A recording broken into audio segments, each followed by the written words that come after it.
old sloat, interested in buying Mrs. Byron Henry a breakfast? Good, then let's push on to Italy and get Aaron out. I want to go home.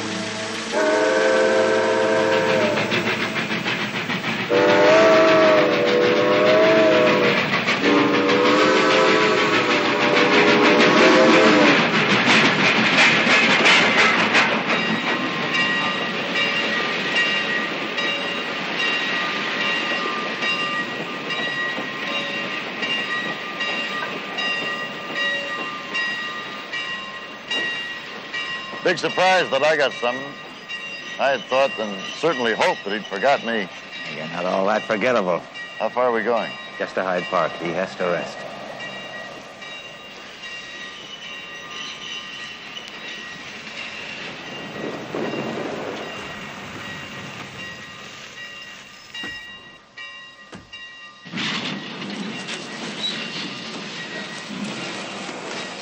Are you all right, Mr. President? Fine, missy.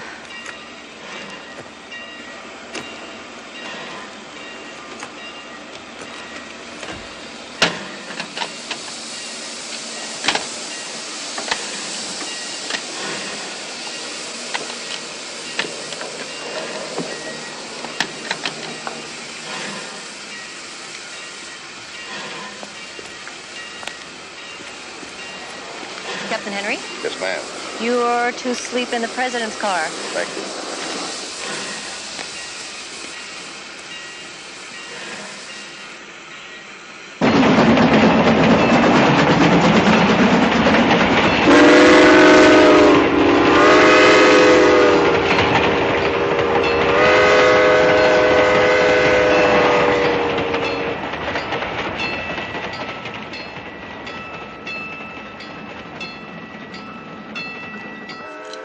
Evening, Captain Henry.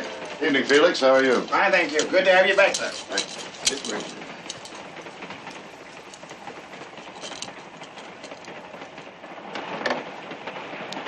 You'll be staying in here, sir. The President will call you just as soon as he's ready. I think that you'll be comfortable. And if there's anything that you need, just buzz for me. Thank you. You're quite welcome, sir. Good night. Good night.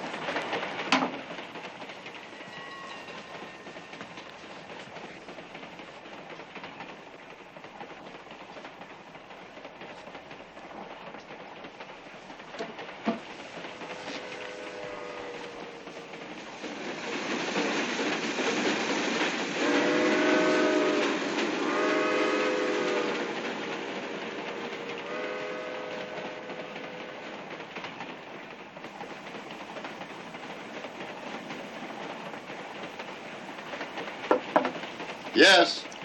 Sir, if you're available now, the President would like to see you. Thank you. I'll be right there.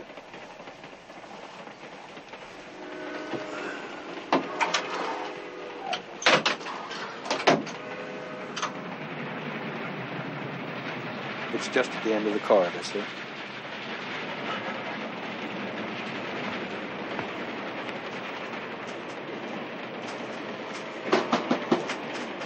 Come in, Pug.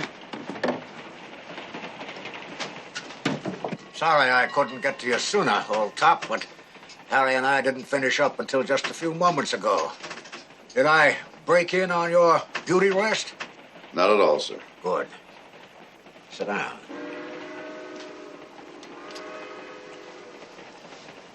How are you on poetry, Pug? Do you remember the poem that ends, "There isn't a train I wouldn't take, no matter where it is going"? Golly, that's the way I feel. Just getting on this train has made me feel 100% better. Well, 90%. If this were a ship, it'd be 100%. I prefer a ship myself, sir. The old grievance, eh, sailor? Oh, truly no. No, I'm quite happy in war plans. Are you? Well, I'm glad to hear it.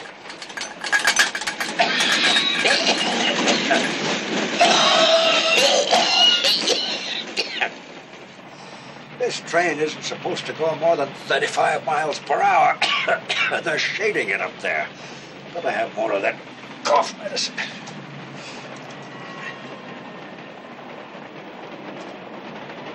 Ugh.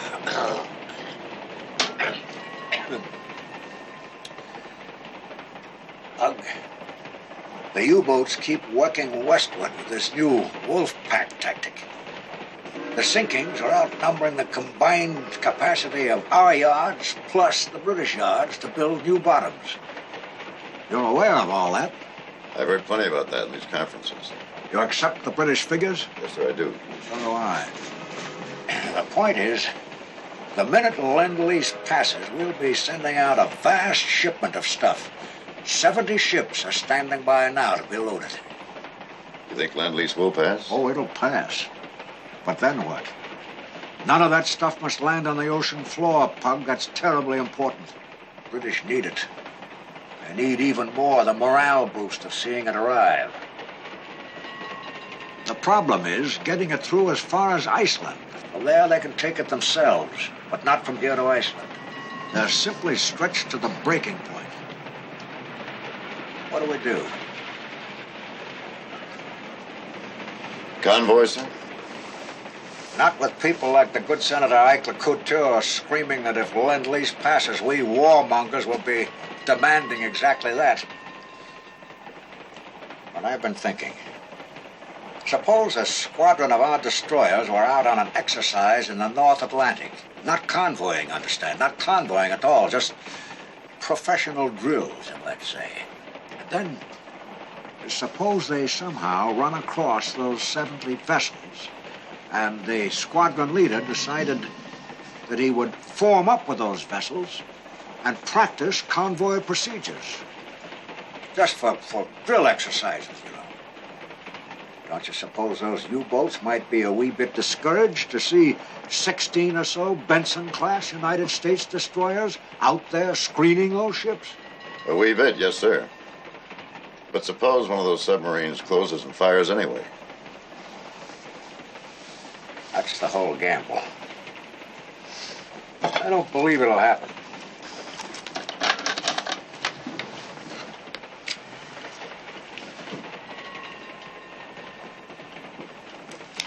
Thanks. This is against doctor's orders, but I need a smoke. Ugh, I want this thing done, and I'm thinking you can handle it. Go out with the destroyers. Aye, sir. It's very much like that airplane transfer you handled so well. Everything depends on its being done in the calmest, quietest, most unobtrusive way. And now tell me, what do you honestly think? It's my own idea. I haven't even discussed this with Harry. If you think it's bad, say so. But tell me why. Well, to begin with, the North Atlantic weather is atrocious. Those U-boat fellows may never see us. If they do, they will be surprised. I doubt we'll hit a trigger-happy one. Those German submariners are professional. They'll radio for instructions, and the policy question will go right on up to Hitler. That'll take some time. I think those ships have a good chance of getting through without incident. Grand. But it'll only work once. It's a policy surprise. Far too risky to repeat. Yes, it's a terrible risk. But this first shipment is the crucial one. I'll draft a plan for CNO. No, I don't want any paperwork. Talk to Preble personally.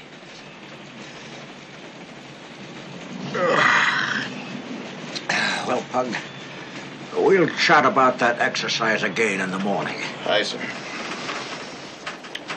When you come back from that little jaunt, which you ought to enjoy, I want you and your wife and family to come for a quiet little dinner with us. Mrs. Roosevelt often speaks of you. Thank you, Mr. President. I'm very honored. Good night, old top.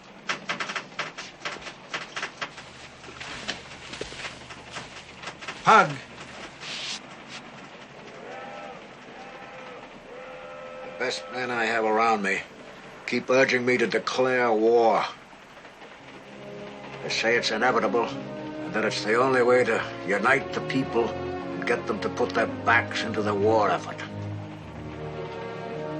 I suppose you agree with them.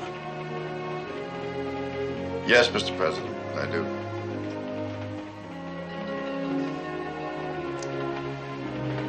bad thing to go to war. A very bad thing. Get a good rest, Pug. Good night, sir.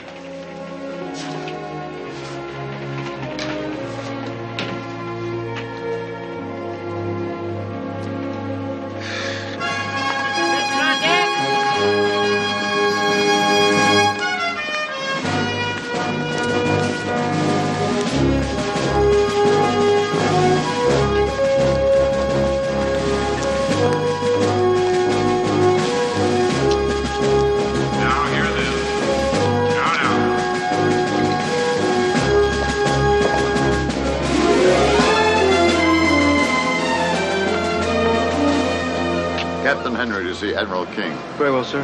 Messenger, you should escort Captain Henry to the flagmast. Aye, sir. This way, sir. Morning. Confirmation convoy, sir. Very well.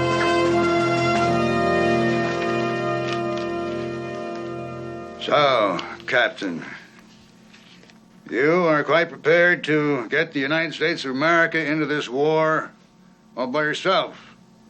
Well, that's one way for an obscure individual to go down in history. The President and the CNO feel that this exercise can go off without incident. So you said. Suppose that judgment is wrong. Suppose a U-boat fires a fish at you. What then? I propose to fire back. That shouldn't start a war unless Hitler wants one. Hell, we're in this war anyway. Doesn't matter too much when or how the whistle blows. The Japs are going to kick off against us when it suits them.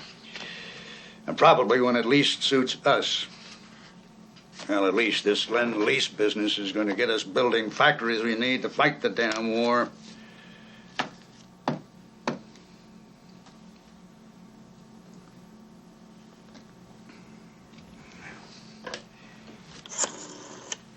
Get me Admiral Bristol. You've got nothing in writing. No, sir. Okay, you're hereby to discontinue all references to the President. Aye, sir. Hello. Admiral, I'm sending to your office one Captain Victor Henry, Special Observer from War Plans. He is to be regarded as my Assistant Chief of Staff, with all the appropriate authority. Affirmative. He'll be in your office within the hour. Thank you.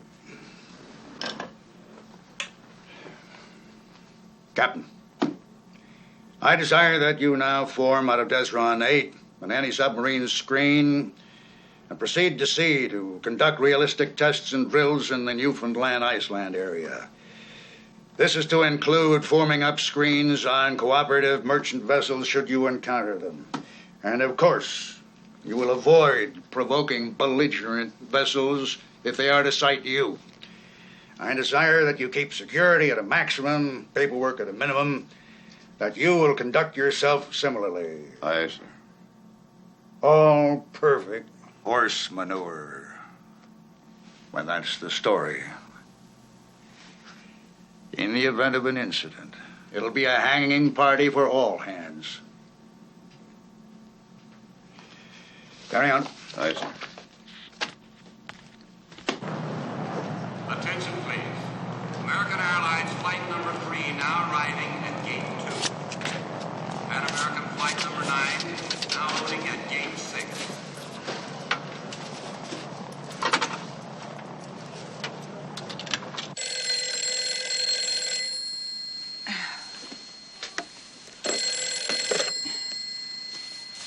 Hello. Hi, Rhoda. This is Palmer. Oh, Palmer. Did I wake you? No.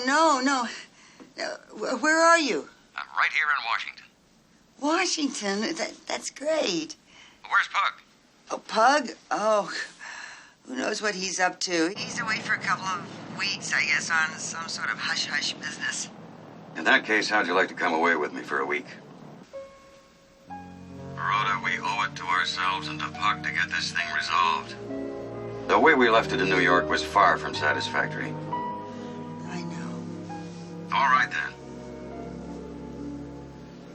Well, sir, what did you have in mind? Well, you and I are going to pile in a car and drive around the South, and we'll look at magnolias and cherry blossoms and wisteria, and we'll walk and talk and and we'll drink some tea. We will we?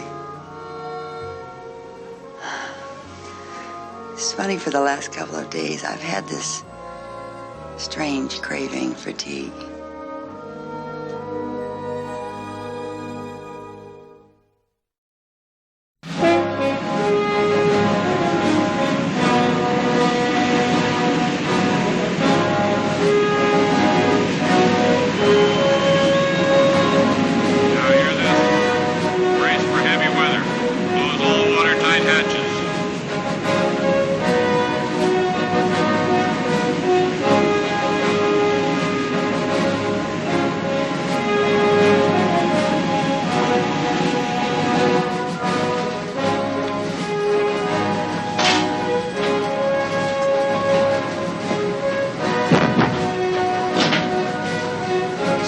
Right standard, coming in new course 270. Very well.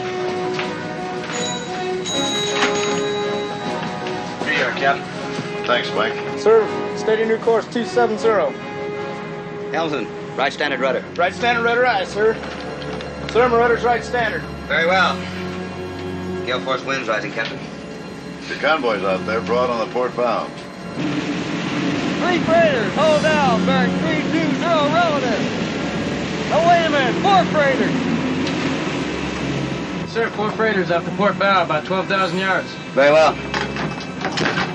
1 freighter, 3 tankers. My lookouts need some drilling. Peacetime Navy. Now hear this. The smoking lamp is out. Assume tactical command, Skipper. Form Able Sugar Screen in accordance with Plan William. Use flag hoist signals only. Aye, sir. Lieutenant, raise your convoy on your light. Aye, aye, sir. 70 merchant men zigzagging in a gale at night. Should be interesting.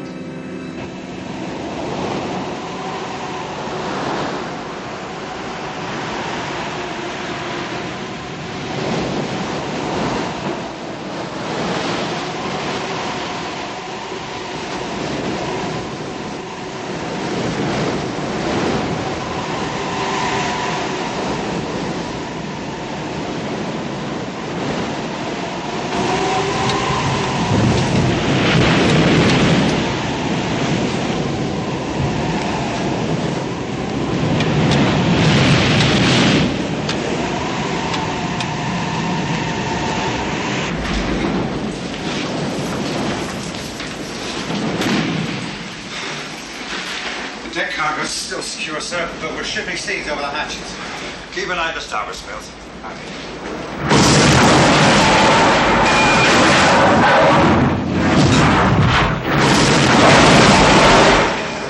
Stop all engines, damn it!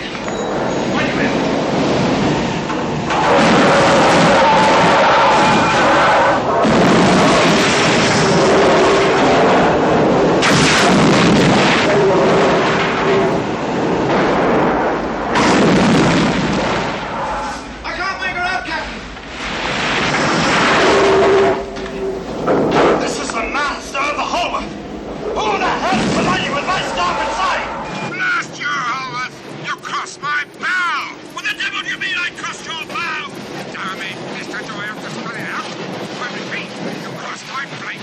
Get me Sissons up here on the bridge. Aye, sir. Rubbish, man! I didn't see you! How the hell do you expect me to see anything in this weather? I haven't got eyes in my backside! Lieutenant Sissons to the bridge. Say that, you Now! You would have been sleeping on...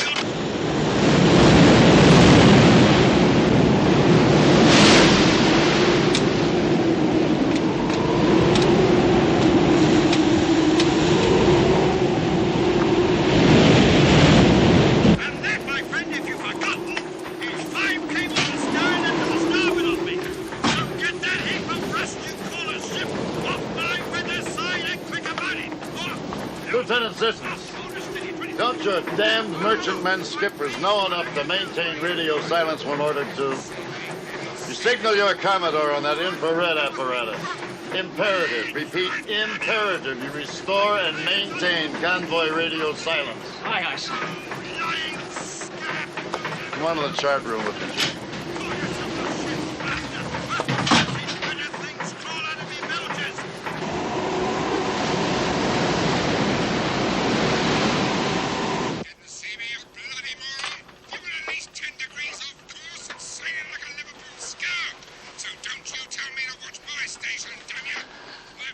Zusammenstoß. Ein Geleitzug. Genau. Nein, 089, Kaloin. Entfernung? 20 bis 30 Meilen. Verbinden Sie mit Rudeltaktik. Zu Befehl, Kaloin.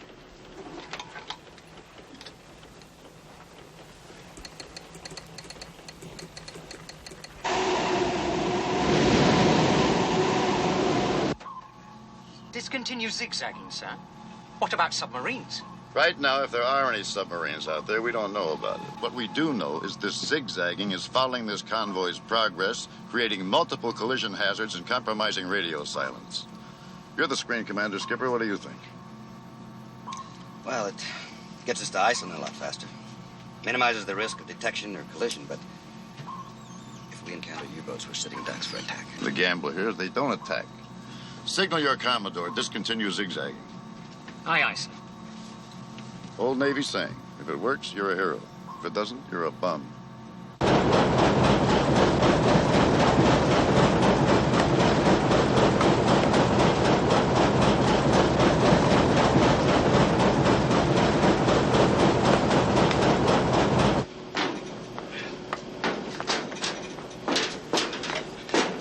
Commodore, U-235 hat Funkmeldungen eines britischen Konvoi aufgefangen. Ausgezeichnet. Wir bleiben an der Oberfläche bis 5 Uhr morgens. Dann tauchen wir und beziehen Angriffsposition. Wird eine gute Jagd. Oh, shit!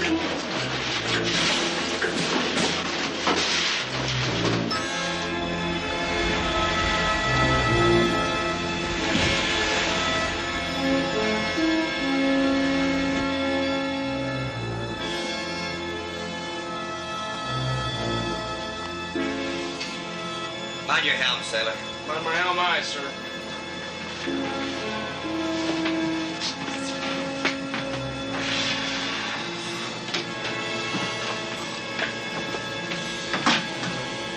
Well, sir, looks like our weather problems may be over.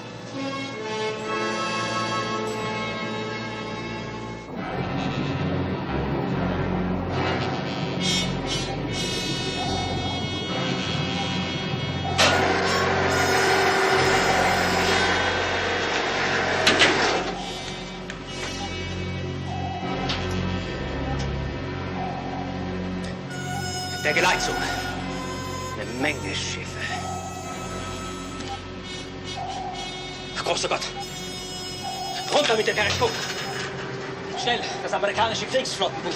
Amerikanisch? Ja, überzeugen Sie sich selbst. Drauf, das Seerohr.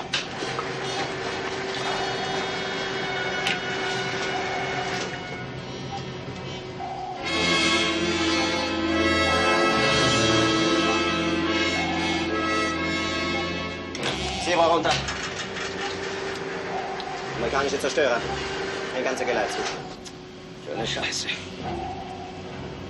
Commodore, die Versenkung eines britischen Handelsfrachters ist doch kein Kriegsakt gegen Amerika. Vielleicht nicht Ihrer Meinung nach, Herr Steiner. Aber möglicherweise denkt der amerikanische Kommandant da oben anders. Ganz offensichtlich stehen diese Frachten unter seinem Geleitschutz. Meldung an das Pack.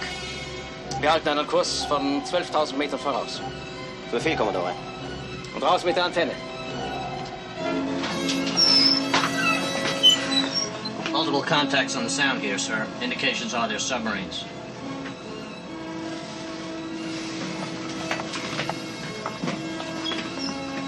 Four contacts dead ahead, sir. About 12,000 yards. They're making a lot of water noise, like a whale broaching. They may be running with their mast out of the water. That figures. Can you estimate their speed? Maintaining station with us, sir. Go to general quarters, Jack. Alert the screen. Nice. General quarters, all hands, man your battle stations.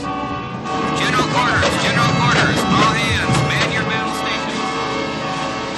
General quarters, all hands, man your battle stations. This is not a drill. General quarters, all hands, man your battle stations.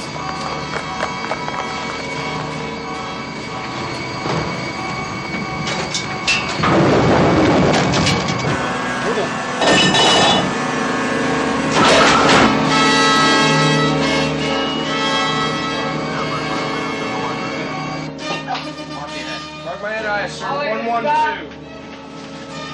Sir, stop by! Perhaps we might consider resuming the zigzag maneuvers. If Jerry's going to penetrate a screen of 16 destroyers, well, with 71 juicy crawling targets, zigzagging won't help much. Present course and speed, Lieutenant. No deviations. Aye, aye, sir. We just started picking this up, sir. A very strong signal.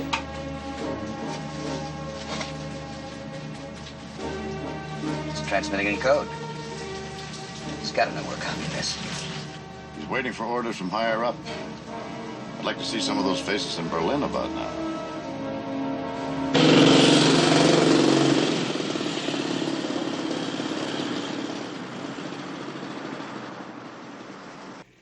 I tell you, Jodl, the screening vessels are American destroyers. Großadmiral Raeder, what are you thinking of? Wake the Führer? Besides, it is a mistake. Winery is my best Wolfpack commander. It's a confirmed sighting. I will report it at the morning briefing. Jodl, U-boat standing orders are to stay submerged in presence of American warships. They won't be able to keep up. They will lose this convoy. Herr Großadmiral, it is not yet 7 o'clock. I will not wake the Führer for a convoy sighting.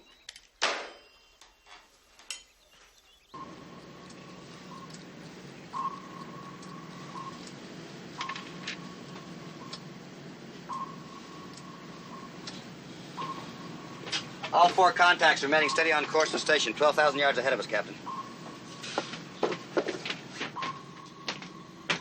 We've got them in our sights. If they fire on the convoy, we'll take them out in the first pass. I have no intention of waiting for the convoy to be fired on, Skipper. If they submerge and start closing, you will attack with depth charges. If they surface and close, you will engage with gunfire. Aye, sir. If they keep their distance, submerged or surfaced, we'll keep ours. Aye, sir. Contact still maintaining course and speed with us, sir. Very well. Herr Großadmiral, I said I'd call you when the morning briefing is over. I beg you, Jodl. Make this the first item of the conference. Telephone me immediately. First comes the Yugoslavian crisis. That is more important.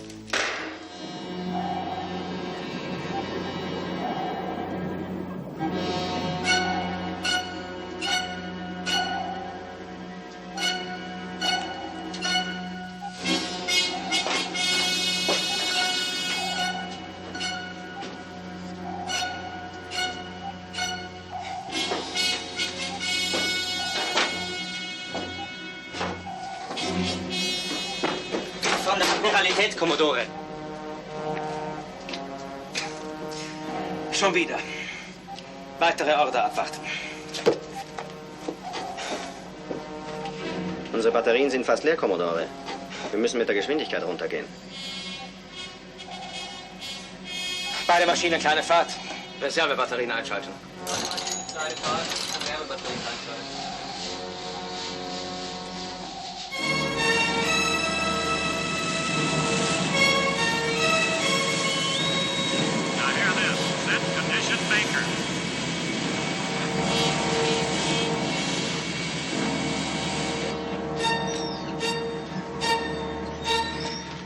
Closing the contacts, Captain. At what speed? This speed, we should be over them in 2 hours. Recommend we come right. Negative.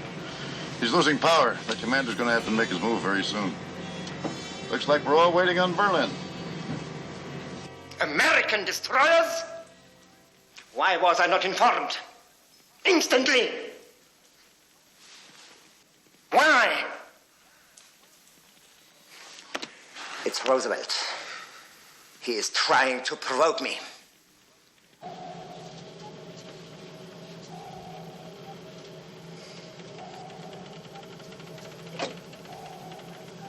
Melde, Entfernung 3200 Meter, Kommodore.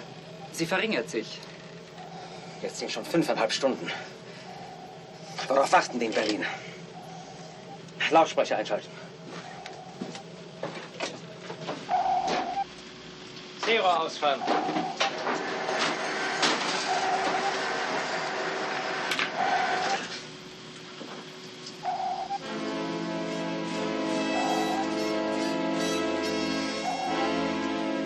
Sie wissen, dass wir hier sind. Warum weichen Sie nicht aus?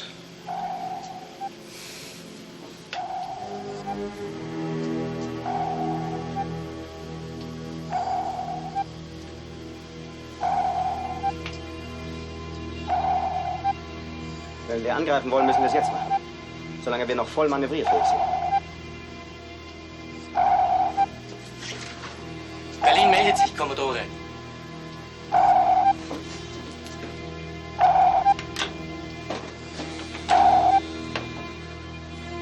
$2,600 yards and closing, sir. 2550 in closing, sir. 2500 in closing, sir. 2450 and still closing, sir.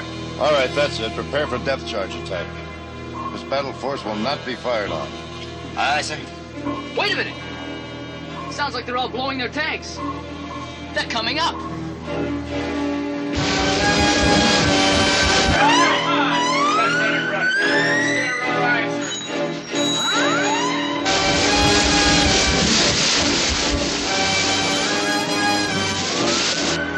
Bloody fools! What targets?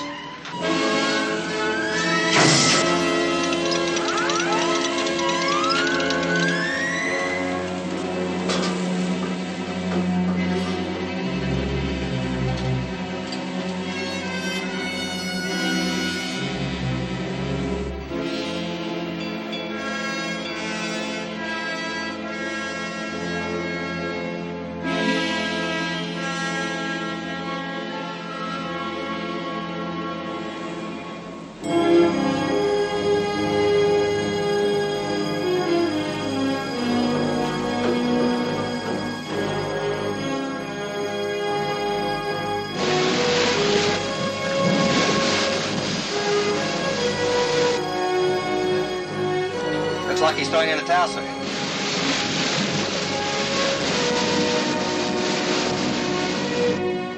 Skipper, when all 4 submarines that extended to 5,000 stand down from attack.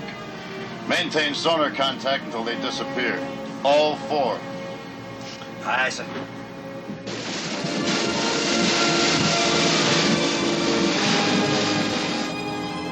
It worked, Captain. This time. It's a real professional out there. Did it all by the book. You obeyed orders. But there goes one frustrated warrior.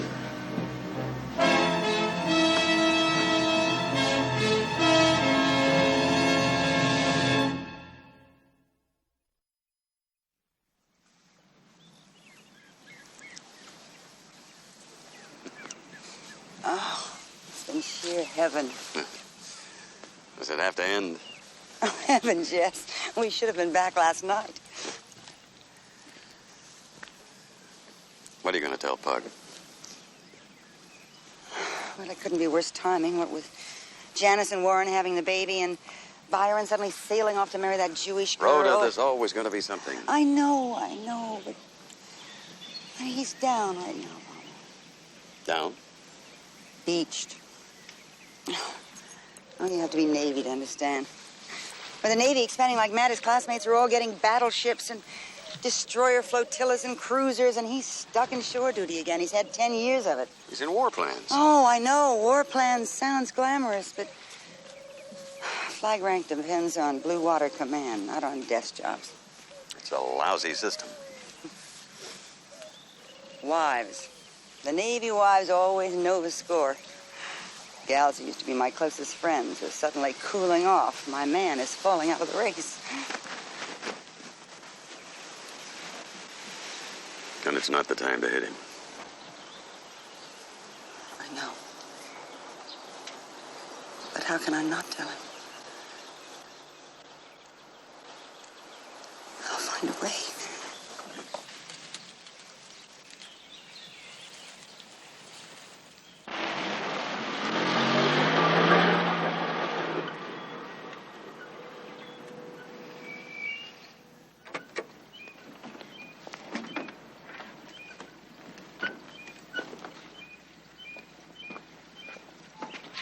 Thanks.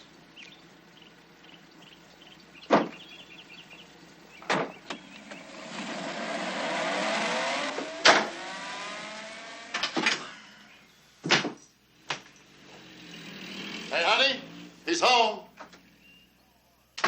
Man the bar. Darling.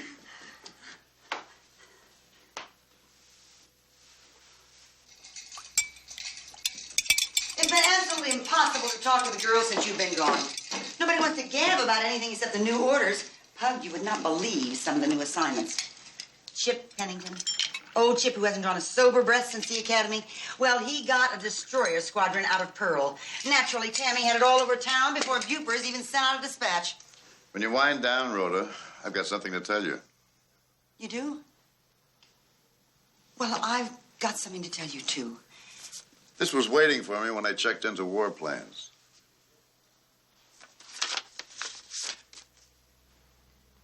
Dinner at the White House.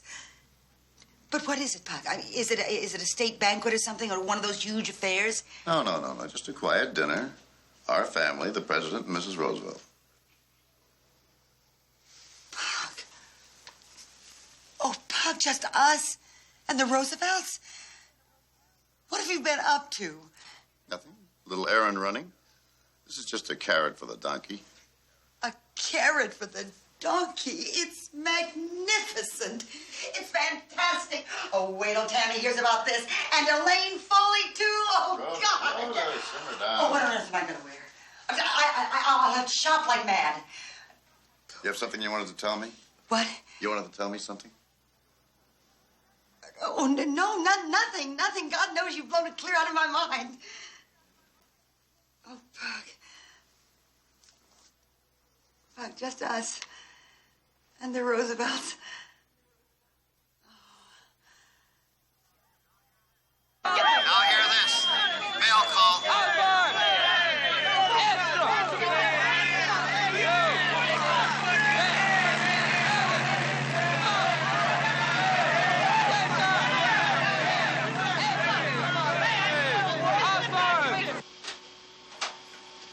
Mail for you, Mr. Henry. Thank you, KB.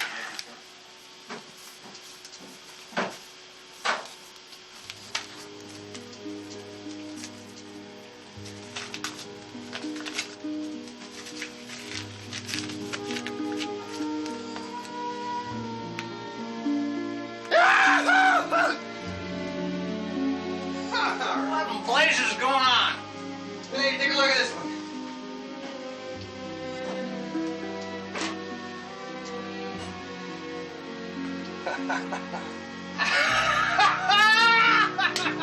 You did it! Look at that! Natalie's pregnant? That's wonderful news. Yeah. Can you believe it, Dad? Boy, do I feel great. Congratulations. Any news about her coming home? Yeah. Sloat says he really built a fire this time under the consoles. Well, they should be on their way by now, she and Aaron. That's good to hear, Briny. Something else, Dad. I got new orders. 30 days leave, then proceed to the West Coast and pick up the devilfish. Fleet submarine, huh? Really coming up in the world. You said it. Here's another one for you. You're invited to dinner at the White House on the 26th. I'll cut it out, Dad. Your mother and Madeline, too. Warren probably couldn't fly in from Pearl on time, but if you're around, you may as well come. Something to tell your children.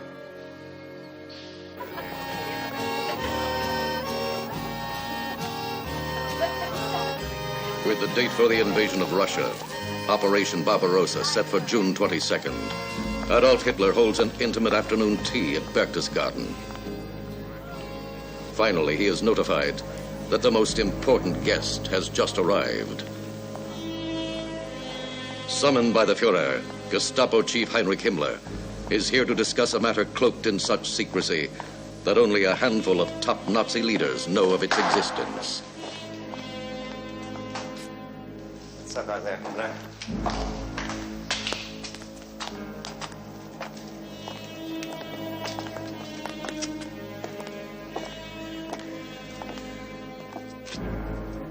Well, Himmler, let's hear. Mein Führer, the Special Action Squads, we call them Einsatzgruppen, have been selected and reviewed by me personally. At a meeting of the highest secrecy, I myself addressed them and disclosed their mission in the Soviet Union. What was the reaction? Immense enthusiasm. You're sure? Was it genuine? These are picked SS-men, mein Führer, National Socialists to the bone, screened. Former lawyers, physicians, police, civil servants, the cream of German manhood. How many in all? All told, 3,000 men and officers. They are just the organizers, mein Führer. The local population will execute the job. We have been checking in Poland. Plenty of volunteers.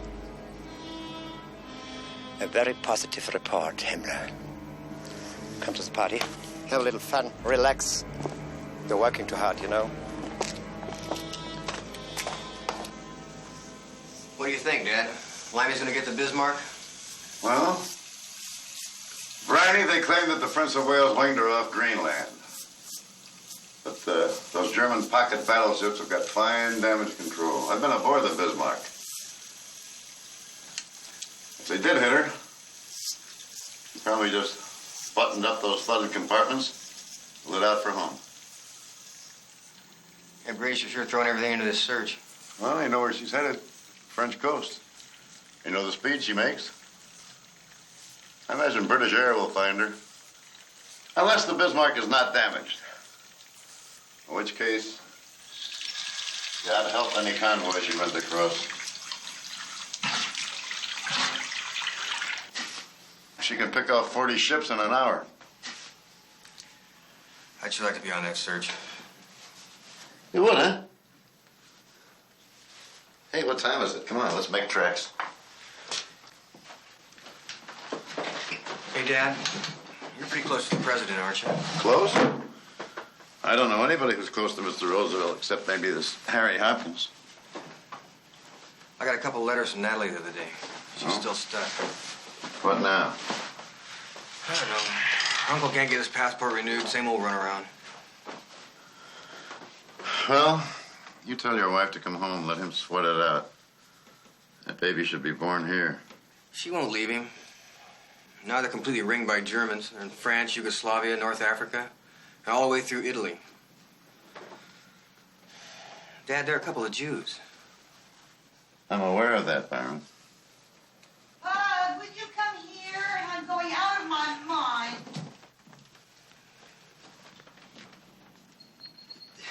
Yes, Rhoda?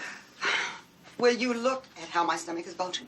Now, why is that? This stupid dress did not look the least bit like this in the store. It looked fine. You're not bulging. You're very pretty. Pug, for God's sake, I am bulging a foot. Would you just button me up in the back, please? I look 6 months pregnant. I mean, I am horrible and I am wearing my tightest girdle. Now, what'll I do? You'll do just fine. Oh.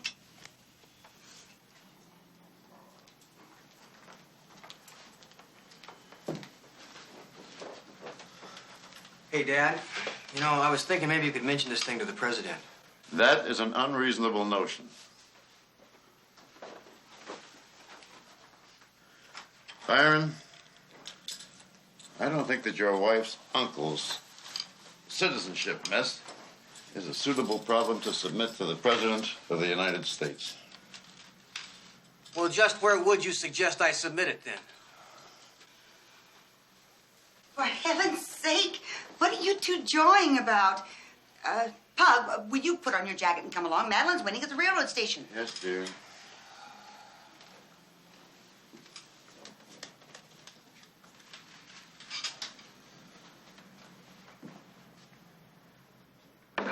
We're glad to have you back. Difficult time, no doubt about that. Oh, no. You really are a master at this, I can see. I'm afraid they're going to be worse. Oh, my goodness, Mr. President. I wish Pug could carve like that. Oh, I'm sure he can.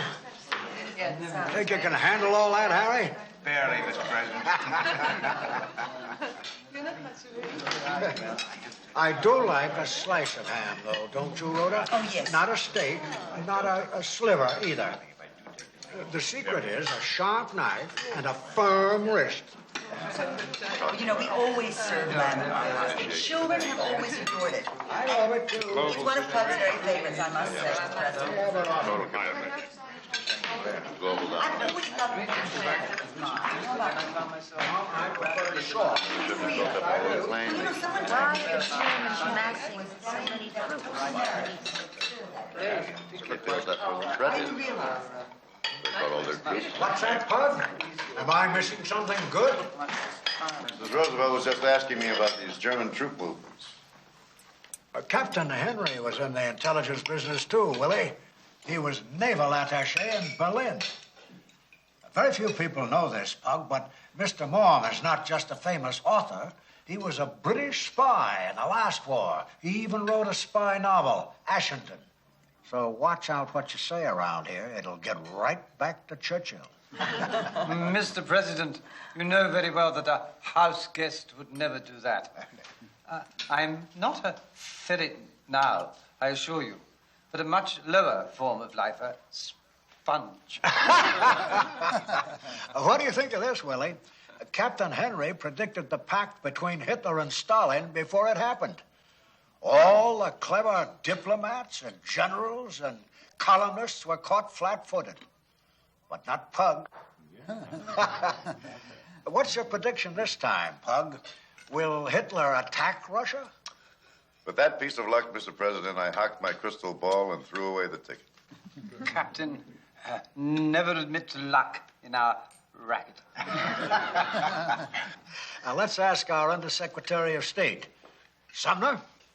If one studies Mein Kampf, Mr. President, the attack is inevitable sooner or later. I'd hate to be bound by anything I said or wrote 20 years ago. If Germany attacks the Soviet Union, will England help Russia? Or leave Stalin to stew in his own juice? I can't really say.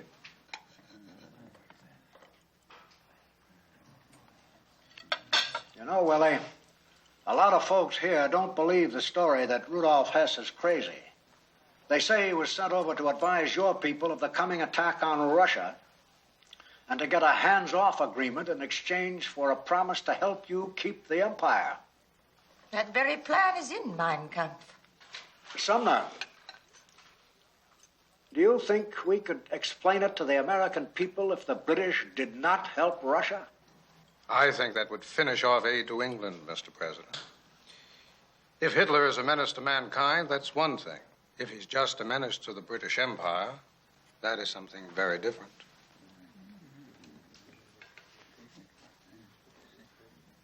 Of course, Hitler may be gathering his troops in the east precisely because he intends to invade England. A feint, you mean? Yes. That, too, is possible. The princess is quite right. Unfortunately, nowadays, the whole thing seems to boil down to whatever Hitler's impulses are. Pity we have to live in the same century with that creature. Say, we have here two men who have talked at length, face to face with the fella. Let's take a Gallup poll. Sumner, do you think Hitler's a madman? I looked hard for such evidence, Mr. President. But, as I reported, I found him a very cool, very knowledgeable, skilled advocate.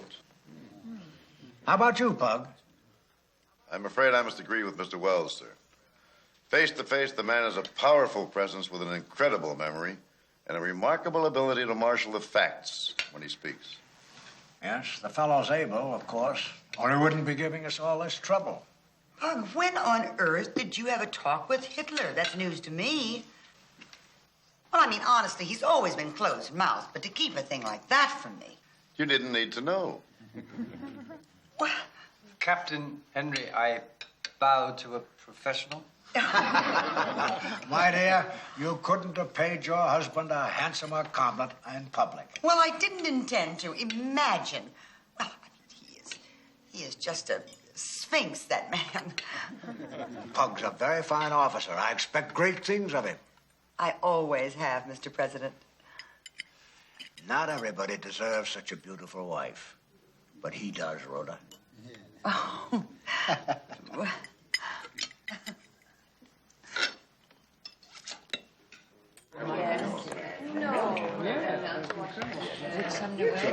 Oh, thank you, Mr. President. Bud brought that to me. He always brings me something wherever he's been. Oh, Keep track of it. I do. It gives me an opportunity. Where's this one here? I believe he brought this to me from the Orient. Some lovely things for the children. Has anyone noticed we haven't heard from our submariner yet? Byron, you're a natural for the silent service. How's the morale in your group? Good, Mr. President. Ready to go to war, as I'm sure Willie would desire? Personally, sir, I'm more than ready. That's the spirit. Byron was visiting a friend in Poland when the war began. He was strafed by a Luftwaffe plane and wounded. I see. You have a motive, then, for wanting to fight Germans. It's not that so much, Mr. President. It's that my wife is trapped in Italy. Trapped? How trapped? Her uncle is Dr. Aaron Jastrow, Mr. President, the author of A Jew's Jesus. He's had some trouble with his passport, and he can't come home. He's old and not very well, and she refuses to abandon him. Why, Franklin, we both read A Jew's Jesus. Don't you remember? You liked it very much indeed. Dr. Jastrow taught at Yale, Mrs. Roosevelt. He's lived here almost all of his life. It's just some crazy red tape, and, well, there they are. A Jew's Jesus was a good book. Sumner, couldn't you have someone look into this?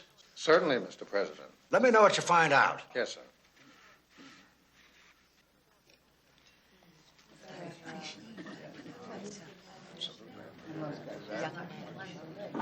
I haven't read the book myself.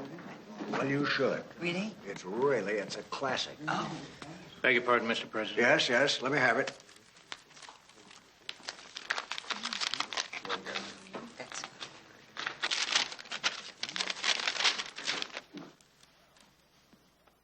Well, may I relate a bit of news? It seems they've got the Bismarck. Oh, Wait. I don't want to be over-optimistic or premature.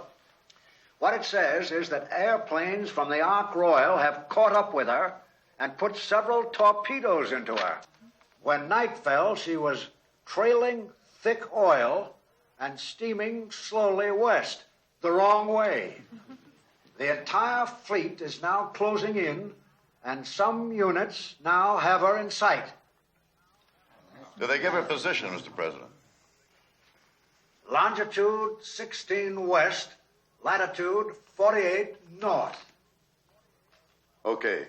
That's over 1,000 miles from Brest, well beyond the Luftwaffe air umbrella. They've got her. Fill the glasses. This could be a very important, crucial moment.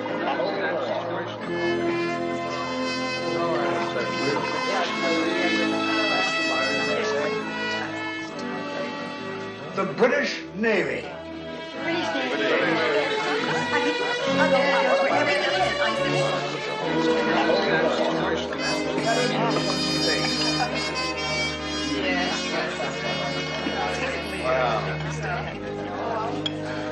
Palmer, dear, you have a kindly heart that understands without explanations. I cannot do it. My love and everlasting thanks for offering me more than I deserve or can accept. I'll never forget, and I hope we will be friends forever. Forgive me.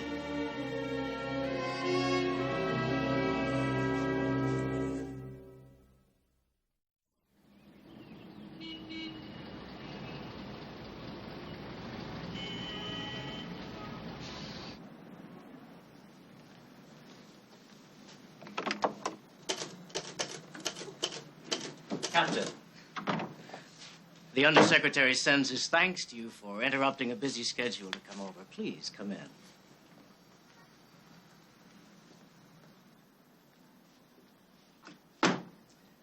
Please, sit down. Cigarette? Thank you.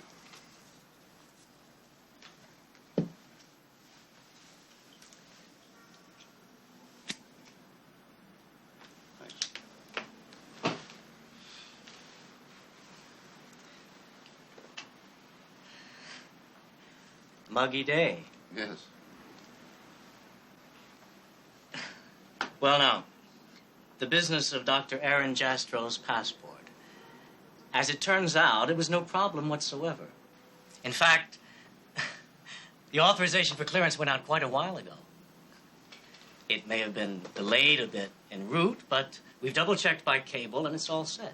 He can pick up his passport whenever he wishes in Rome, and he's been so informed. Good. That was fast work. As I say, there was no work to do. It had already been taken care of. Well, my boy will be mighty glad to hear about this. Oh, about your son. I hope you'll take this in the right spirit. The undersecretary was a bit disconcerted to have this thing raised at the president's table. So was I. I gave the boy holy hell about it afterwards. I'm awfully glad you feel that way. Suppose you just drop a little note to the president, Captain, sort of apologizing for your son's gaffe and mentioning that you've learned the whole thing was taken care of long ago. The president asked for a report from Mr. Wells. We made a rather dramatic effort this morning just to make sure that young Mrs. Henry could get home. Literally, thousands of these cases of Jewish refugees come to us all the time. The pressure is enormous. It's absolutely unbelievable. Now, the problem in your family is settled. We'd hoped you'd be more appreciative. Natalie and her uncle are not Jewish refugees. They're a couple of Americans. Now, in the case of the uncle, that was technically far from clear. But it's all been set straight. And in return, Captain, I really think that you should write that little note. An unsolicited letter from me to the President of the United States. Sorry. Let me be frank, Captain.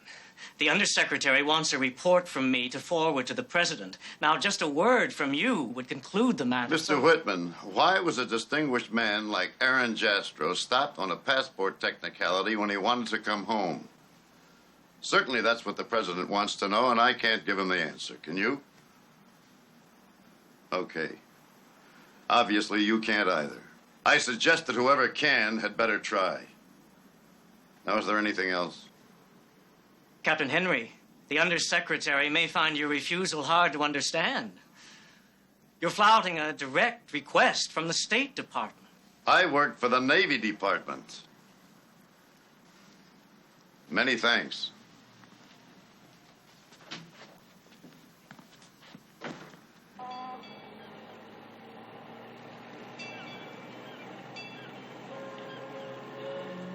No kidding, Dad? Well, do you believe it this time? Yep. Well, now she can just get a plane or a ship. Ah, she can do it. She can do anything. I'm so happy. I'm happy for you, Briney. Oh, Dad, we just got the word. We're taking the devilfish to Pearl. Oh, then you'll be seeing Warren and Janice. Yeah, I know. Won't that be great? God, I still can't believe it. She's coming home. And Dad, be honest. Was I right when I talked to the President? Was I wrong? You had one hell of a nerve. Now, look, I'm busy, and I hope you are, too. I'll get back to work. And write when you get to Hawaii. Bye. Yeah, bye.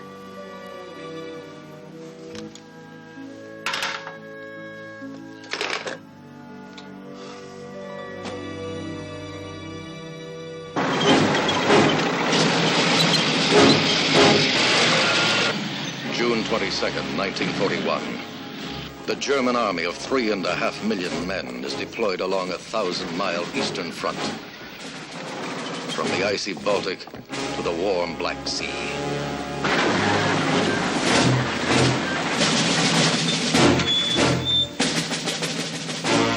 At exactly 03:15 hours, the big guns erupt.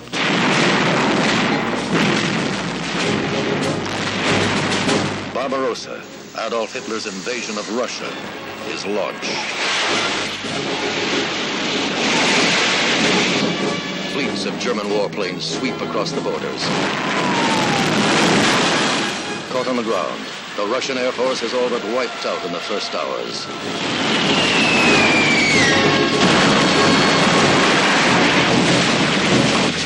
The 4.5 million man Russian army buckles under the onslaught.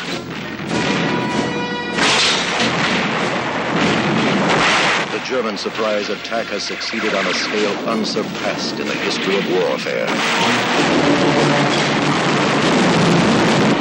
The Soviet Union totters.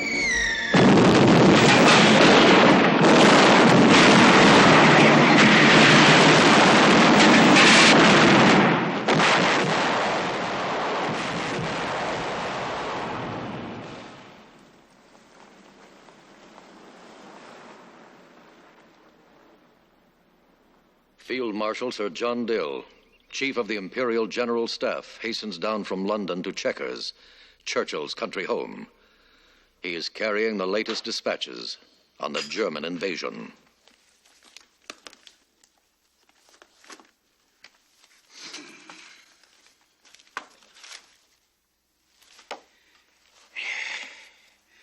Our intelligence warned me of this, and I warned Stalin, but he ignored me.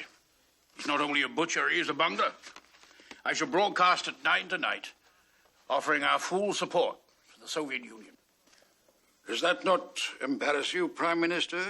You, the lifelong arch foe of Bolshevism? Not at all. I've only one purpose, the destruction of Hitler. If Hitler invaded hell, I should at least make a favorable reference to the devil in the House of Commons.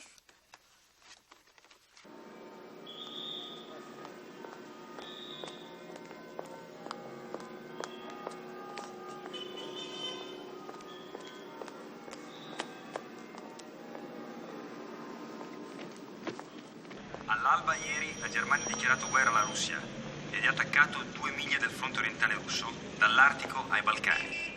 Il fumo delle città russe in fiamme e di rifiuti di petrolio e munizioni delineavano la frontiera sporca. Il fronte era formato da 5 milioni di combattenti tedeschi e russi, sostenuti dalla vendicativa Finlandia e Romania.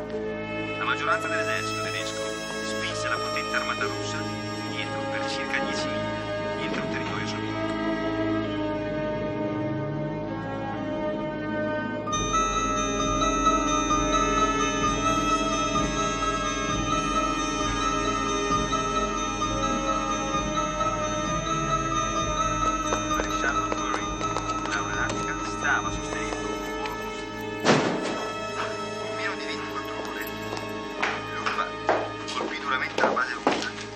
So, you've heard the splendid news, huh? The villain with the mustache is really throwing himself into his part. Now we have a two-front war again. I've just come from the immigration office. Our seats to Lisbon have been canceled. They were requisitioned by the military. So we have no exit permits? Oh, no, on the contrary, I do. How on earth did you accomplish that? I pleaded complications with my pregnancy and arranged for a short medical visit to Zurich with you along to accompany the invalid for her safety en route. When we get there, then what? We'll just stay until we can arrange for safe passage to the United States. Natalie, I know how badly you want to get home, and I understand that. But when I think of my lovely house standing there, empty... Aaron, for God's sakes, are you going to suggest you'd even consider staying on the same continent with the Germans? My dear, don't be impatient with me. You were an infant during the last war. The talk was the same. The Huns were always spearing Belgian babies on bayonets and cutting the breasts off nuns. And then I spent a year with some truly wonderful people in Munich. There are Germans and Germans. Do you know who I rode up with on the elevator just now? No, who? One of the Nazis Byron and I had that run-in with in Lisbon. Did he recognize you? I don't know, but he gave me quite a stare. Well, my dear, I wouldn't worry if I were you. These men stare for a living. Aaron, aren't you the least bit alarmed? I mean, we've been here now for 3 weeks, and they keep finding one reason or another not to allow us to leave. Doesn't that seem strange to you? Aaron, I don't think they want you to leave. Natalie, that is preposterous. No, it's not. You're important. They probably think they can use you.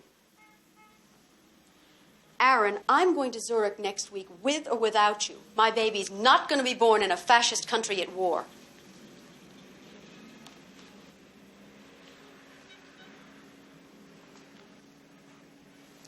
Well, my dear, it's a long time since I tasted Swiss chocolate.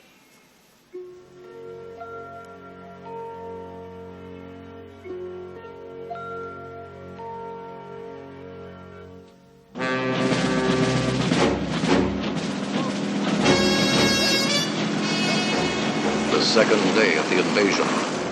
Adolf Hitler travels from Berlin to his new advanced army headquarters on the Eastern Front.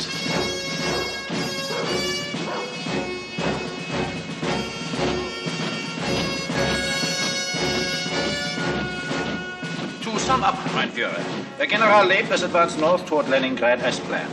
Von Rundstedt has met with more resistance than anticipated in the southward direction toward Kiev, but the real surprise is in the center, where Guderian's armor has penetrated 25 miles toward Minsk. 25 miles on the straight road to Moscow, through the heaviest border defenses and the frontline mass of the Red Army, and all in one day. At this rate, mein Führer, we will be in Minsk 1/3 of the way to Moscow in a week. It is starting out like Poland. Even better.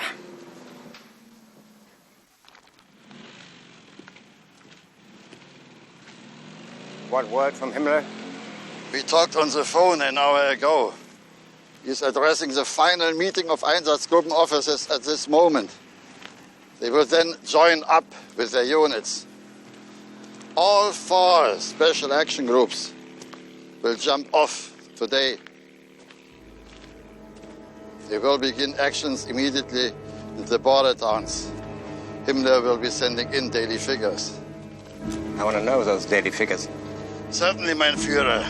The first big figures, of course, will come from Minsk. It's a huge Jewish center.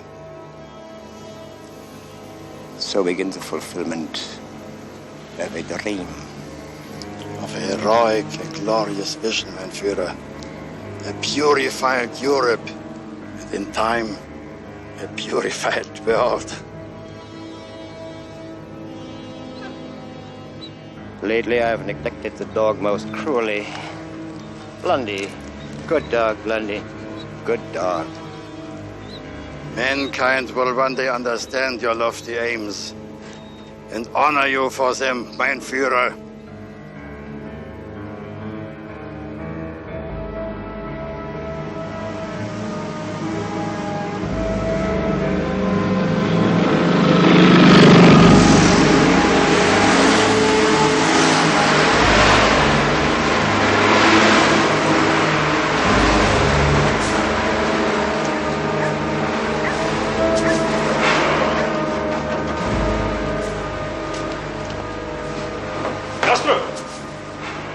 начинять доставку груженных уже готов. Да, конечно.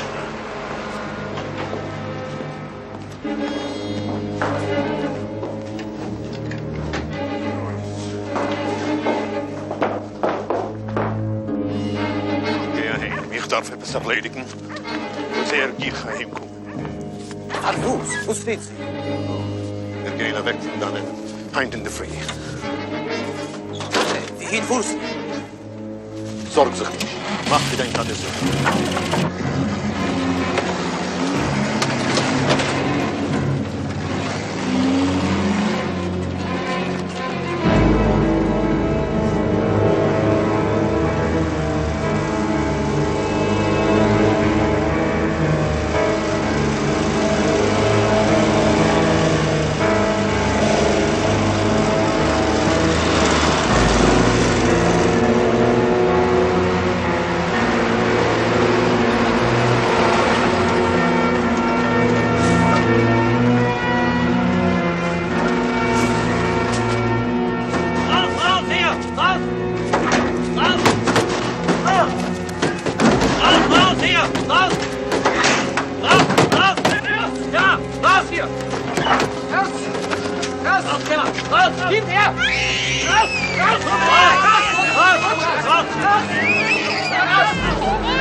Der Schnellzug nach Paris fährt auf Gleise Nummer 11. Abfahrt 12:15 Uhr. Le train international pour Paris à midi 15 partira sur voie. Hair. Oh, what foul idiocy war is. Europe is such a rich continent. These bloody fools keep laying waste to it time and time again. Tell me, Bunky, do you like Zurich better than Lisbon? Well, the tragic refugee thing goes on here, too, but less visibly, less acutely. In Lisbon, it was just too horrible. Will the Swiss send our passports over to the consulate to you? No, you'll pick them up here on your way back to Rome. But my darling, we have no intention of going back to Rome. What are you talking about? We are going to take the first plane, train, or goat cart out of here. Whatever gets us back to the good old USA. Oh, Bunky, don't be angry. Obviously, I couldn't talk to you about it on the phone, but it's the whole point of our trip. I'm not angry, Natalie. But I'm afraid it won't work.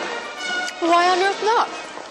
Well, you're not a problem, but Dr. Jastrow got through immigration on my parole.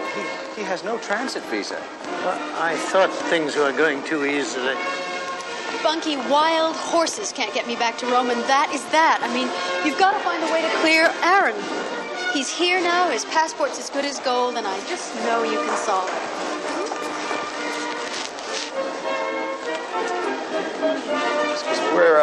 We're this way.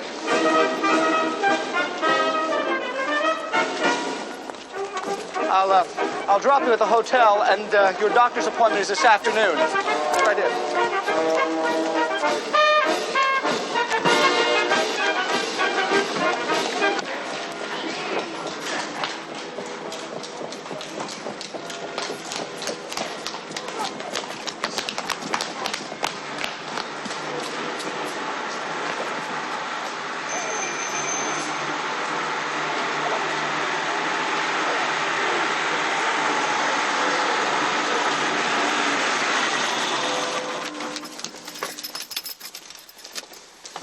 Dr. Wunst on the third floor. Thanks, Bunky. Natalie, you've caught me unawares. I need a little more time. But my permit runs out in 10 days. I'll look into it. Thank you. Bye-bye. Bye.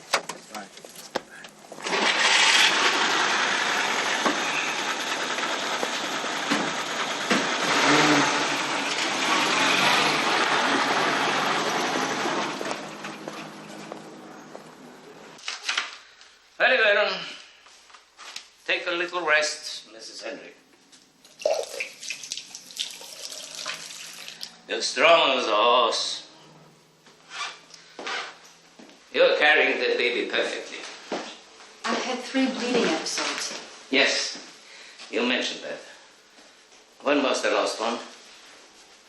A month ago, maybe a little longer.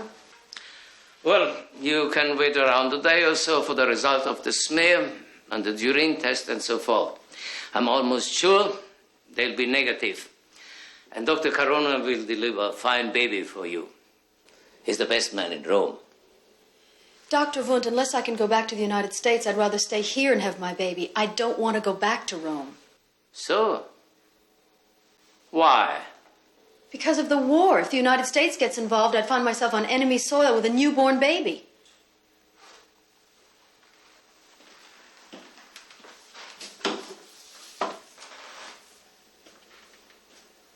Henry. What kind of name is that?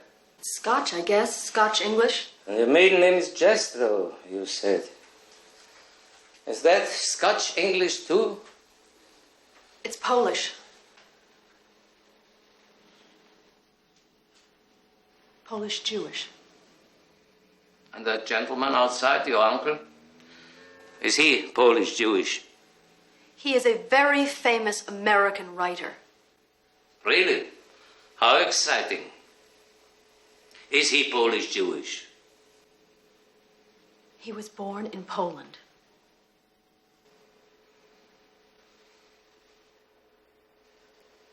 Well, you can get dressed now.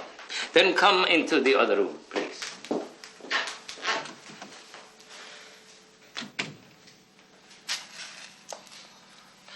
Mrs. Henry, in the past few years, I have to be frank with you. Pregnancy has been used and abused to death here to solve passport difficulties. The immigration authorities have become very hard. I am an alien myself, and my license can easily be revoked. Do I make myself clear? But I'm not having any passport difficulties, none whatsoever. Mrs. Henry, a flight to Rome is no problem for you. Nothing to justify an extension of your stay. I will see you tomorrow at 5:15, and we will discuss your tests.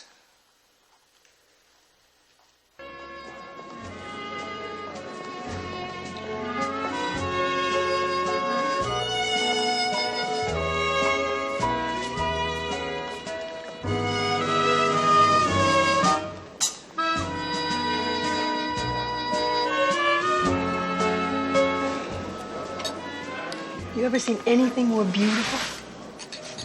You know, everyone should have to live in a blackout for a couple of months so that they can appreciate the lights. Do you know what Zurich reminds me of? Luna Park in Coney Island when I was a little girl. You walked in this blaze of lights, millions and millions of yellow bulbs. The lights were more exciting to me than the rides. Switzerland's amazing, isn't it? It's like this little dry diving bell of freedom in a vast ocean of horror. What an experience. I'll never forget it. Natalie, my dear, you're very merry this evening. Well, I just have a feeling that everything is going to work out. Hello? Hello? Sorry I'm late, but I've got quite a report for you. Well, is it all arranged? Well, we're not in bad shape. Say, I've been on the teletype to Rome. Your Byron outdid himself, didn't he? Talking to President Roosevelt about your uncle's passport. President Roosevelt, what are you talking about? You don't know? Well, apparently they had dinner together. The Henrys and the First Family at the White House. Well, nobody said anything about it at the consulate. Not surprised. It's a little embarrassing to get a swift kick from the White House. And here I thought all along that we'd gotten this far because of Sloat. Byron, what exceptional ingenuity. Yes. And now your file has a big presidential flag on it, and that's just fine.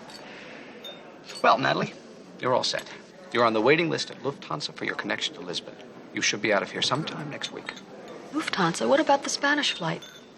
Well, you were misinformed. It shut down this past May. But don't worry.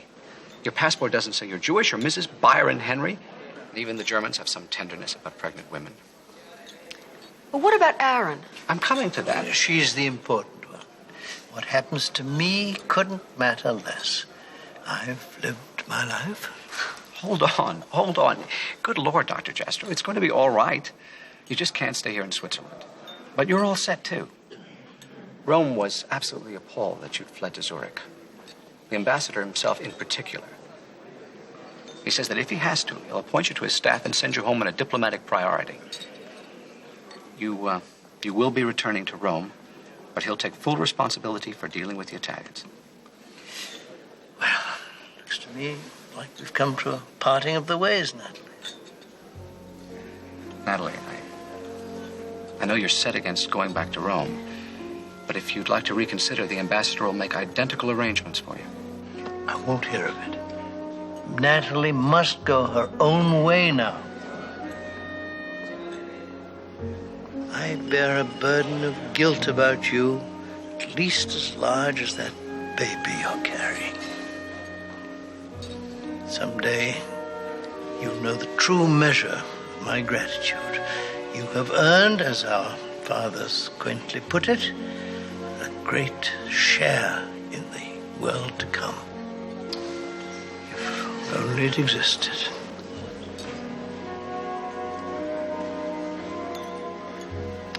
All right, Aaron, but this parting is going to be very, very strange for me.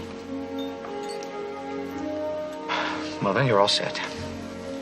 Dr. Jastrow, you return to Rome tomorrow afternoon. It is strange how easy it is to go back, like sliding down a greased slope. Only the other direction is hard.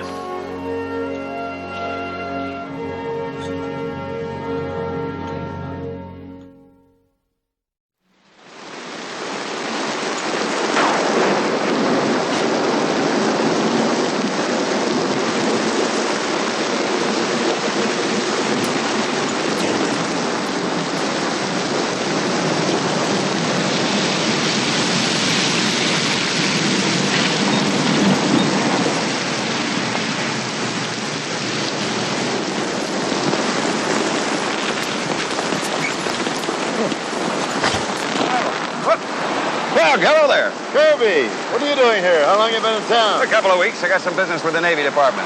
Why don't you come home with me for a drink? Better still join me for dinner. Oh, thanks, Pug. I don't think I can. Oh, that's too bad. I'm batching it. Oh, where's Rhoda? She's in New York shopping. You sure you can't join me? Just means telling the cook to throw in a couple of more chops. Well, sure, why not? I've done a lot of eating alone lately. This will keep till tomorrow. Great. Come on.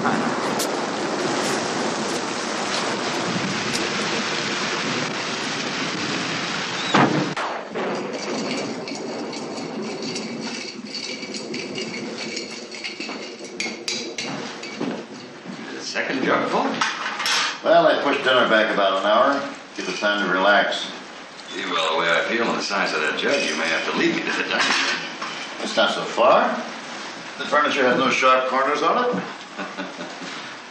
One of the first things your very sweet wife Rhoda said to me was that I drank too much. It was the dinner you gave me in Berlin. Remember, you had to fly back to see the president. Well, I was in a lousy mood, and I started swilling the wine and fast. And she brought me up short. Well, that was rude of her. I think the amount a man drinks is his own business. Not to mention the fact that on occasions my proud beauty has a hollow leg or so. So what's happening with uranium, Kirby? Ah, that's why you're plying me with martinis, hmm? Doesn't War Plans have any information? It's all Jules Fern talked to us so far. Well, unfortunately, it's much more than that. The big question now is how far ahead are the Germans? What sort of weapon are we talking about? I mean, how powerful? In theory, one bomb could level New York City, even an area the size of Rhode Island. Yeah, I'm having some unusual feelings these days myself. I'm beginning to suspect the human race as we know it may not make it through the Industrial Revolution. We're out here, honey. I'm Prince, drowned rat. We have company. We have? Hello, Rhoda. Oh, my God! Women? Well, I'll be running along, Pug. What are you talking about? Well, Rhoda's home. I don't want to intrude, and I really got 100 things I have to do. Don't be ridiculous. Sit back down, have yourself another shorty, and I'll be right with you.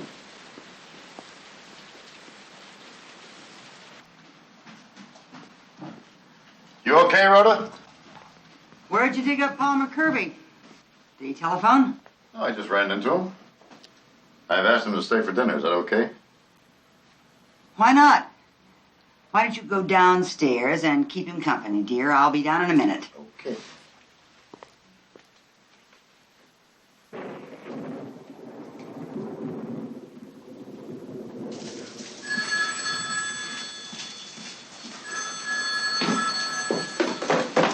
Hello. Yes, speaking. Oh, hello, Admiral. Yes, sir. Aye, sir. Will do, sir. Goodbye, sir.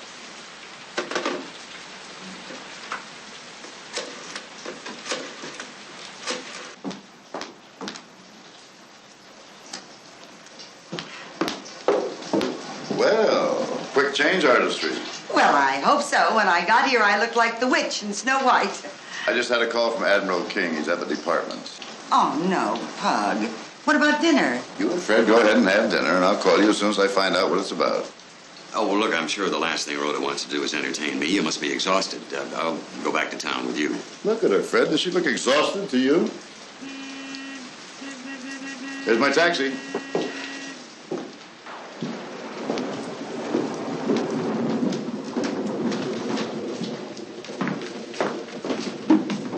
Let me.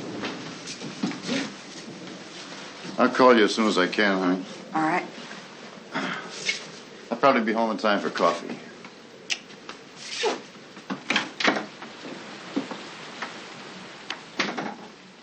Pug doesn't realize he put you on the spot. I'll be going. Palmer, don't be foolish. You know, I really believe you don't feel the least bit awkward. Oh, Palmer, I just take things as they come. Actually, I'm very glad to see you. Dinner, Miss Henry. Oh, just put it on the table, Minnie. Then you can go. Yes, ma'am. Oh, Palmer, you'd just be wasting some very good double lamb chops. Can't you smell them? All right, Rhoda. Good.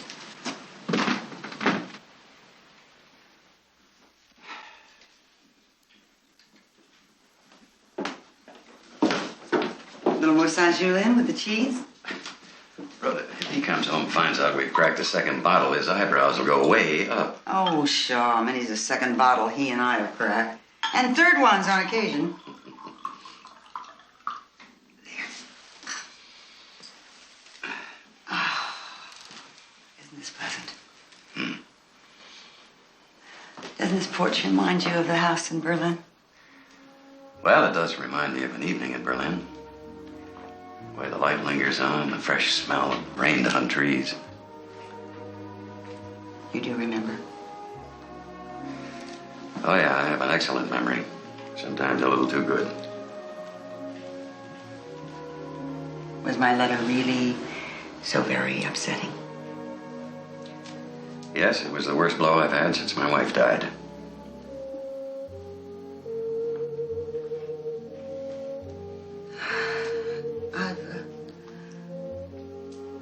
I've been trying to think how to tell you this without sounding like a flibbertigibbet.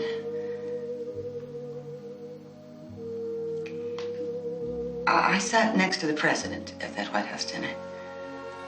He was very nice to me. He liked me. He said wonderful things about Pug, about his future career. Dear, a divorced man is very handicapped in the service, especially when he's inside a flag rank. I've always been aware of that. And so I did what I did. And I've slept badly ever since, and I've been an awful crab. But I've stuck to him, and I don't intend to apologize. Rhoda, this might sound offensive, and I don't mean it that way, but we may never talk like this again. I want to ask you a question. I've thought about this a great deal. When we met, You said till I came along there had been no one else. Well, I believe that, of course, and I still do. What I want to know is how come?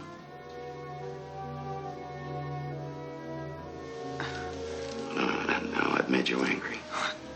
No.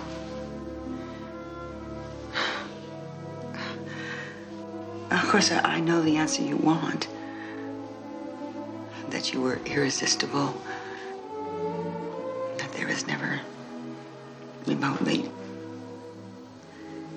been anyone like you. And that's true enough. Still, I've had my chances.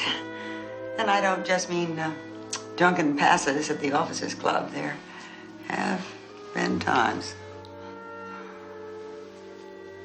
But to be absolutely honest, those men were all naval officers just like Pug. None of them measured up or even came close. Oh, don't get me wrong. I'm not blaming Pug for what happened this time. That would be too low.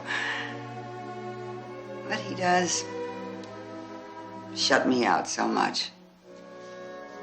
He's a fanatic, about getting things done. That's an American trait, and I'm the same kind of fanatic. But when you were in Berlin, whether you knew it or not, you were courting me. And when Puck courted me, I fell in love with him, too.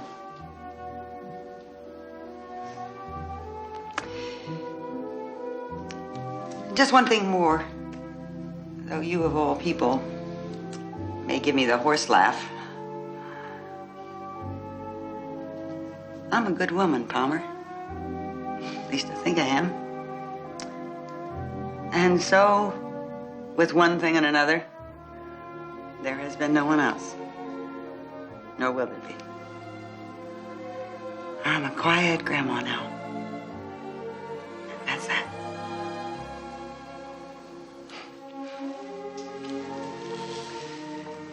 I'll be going now. I feel a lot better. Thank you, Rhoda. Will I see you again?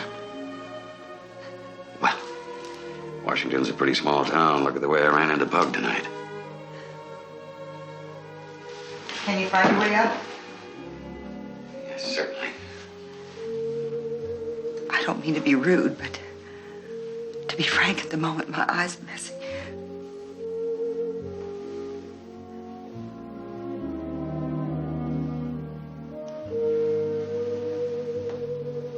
How very continental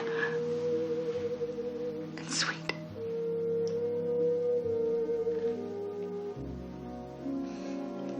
Straight through the living room and turn left to the front door.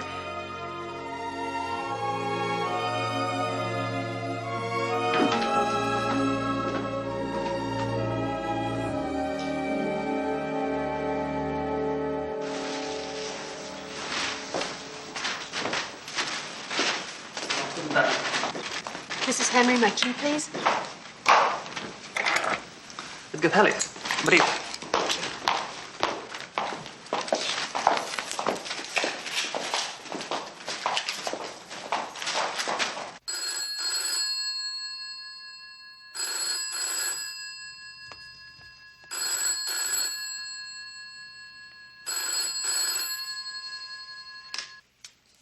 Hello? Hello, Natalie. Funky. Yes. Look, Lufthansa's come through. 1 seat to Lisbon day after tomorrow. So soon? Yes. Now, I suggest that you go straight over to the Lufthansa office. It's about 2 blocks from your hotel. Funky, wait. I've just had a letter from Aaron. He says we're both in the clear with Italian immigration. That's wonderful, Natalie. What's the problem? The date of the tickets, December 15th. If everything goes on schedule, I'd be a mother by then. I'd have my baby in Rome. Look, I know how you feel about that, Natalie, but I do think you should consider the alternative. Although I'm absolutely sure there'll be no problem with Lufthansa. You'll still be in Nazi hands for over 20 hours. Look, I can't presume to make your decision for you, but I do know what Leslie Sloat would say.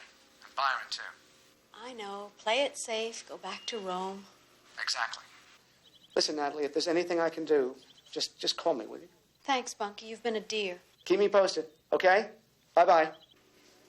Bye.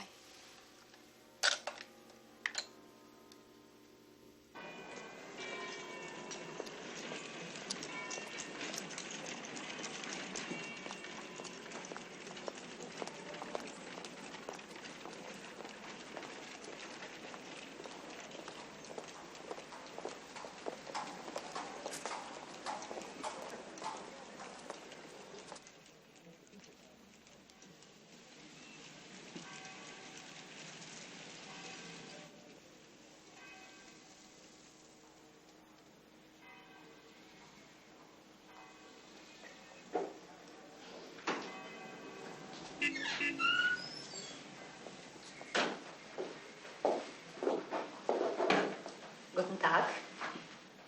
Good afternoon. The American consul, Bunker Thurston, made a reservation for me to go to Lisbon on Thursday. Oh, Mrs. Byron Henry. Yes. Fine. Your passport? Do you have the reservation? Yes. Let me have your passport, please.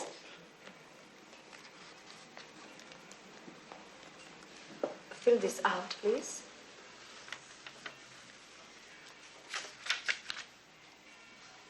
My, what a lot of questions for an airplane trip. Wartime security regulations, Mrs. Henry. Both sides, please.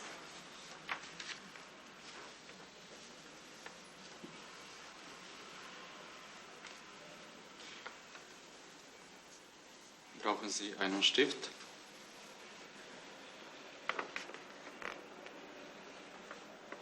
Give me my passport, please. Is something wrong? Americans don't ask people's religions for travel purposes and don't give their own. If you want to leave that blank, it's up to you. It's quite all right, Miss Henry. I'll take my passport, please. I've started to write your ticket. It's very hard to get the passage to Lisbon, Mrs. Henry. My passport!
Oranges.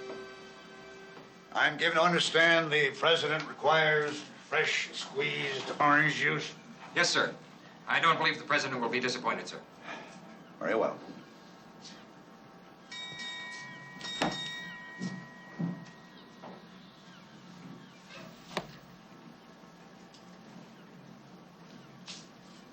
Good morning, sir. All right, Henry. What are you doing here? I ordered all the war planners berthed together on the Tuscaloosa. You're nothing but a passenger here. I was awakened at 0500 aboard the Tuscaloosa, sir, and told that the president desired my transfer along with my gear aboard the Augusta. So I complied. The president, huh? Yes, sir. Tell me something, Henry. You're not by some chance a distant relative or an old family friend of Mr. Roosevelt? No, Admiral. I see. Well, you might remember, when the occasion offers, that you still work for the United States Navy. Aye, sir. That's all.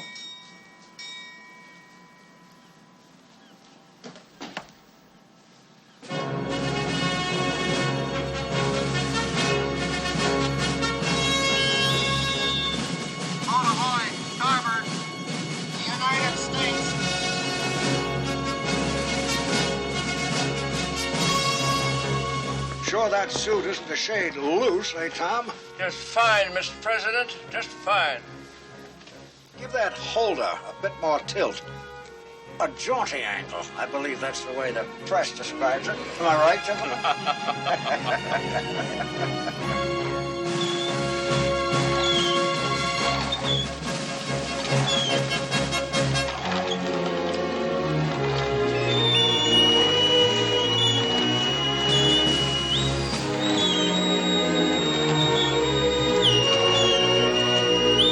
Attention on deck!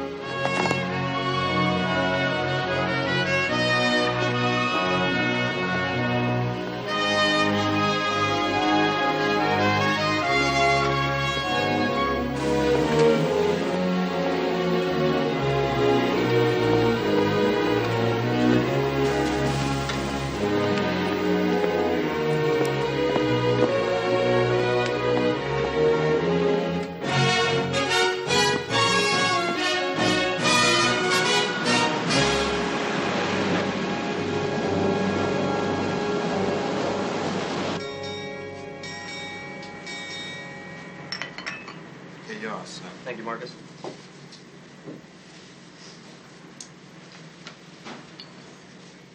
Anything else, sir? No, thank you.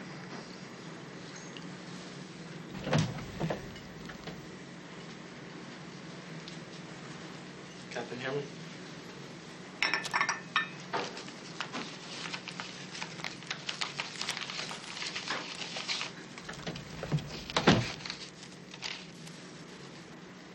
If you're not standing watch, old man, you might look in about 8 or so. The skipper. Check your local listings for vacancy to Pepper Young's family, Bob Perkins and one man. Come in. Hello there, Pug. Just in time for the morning news. By George, doesn't it feel wonderful to be at sea again? Sure does, sir. Many's the time I've sailed these waters, I could navigate this ship for them on a bite. I'm sure you could. Stay tuned for the news. The Soviet government confirmed today German claims that their armies have driven well past Smolensk and have advanced many miles toward Leningrad in the north and are closing in on the great Dnipro Dam in the south. Smolensk.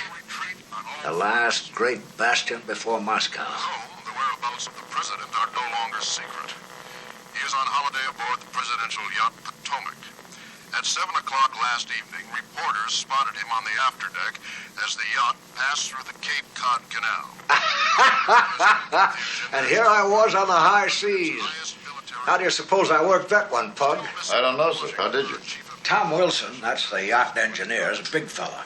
We got him a white suit and a white hat and put him out there for the reporters to see. Well, that's just grand. It worked. We didn't want U-boats out gunning for Churchill and me. Ah, here we are. Look that over, old fella. I'll watch a comment.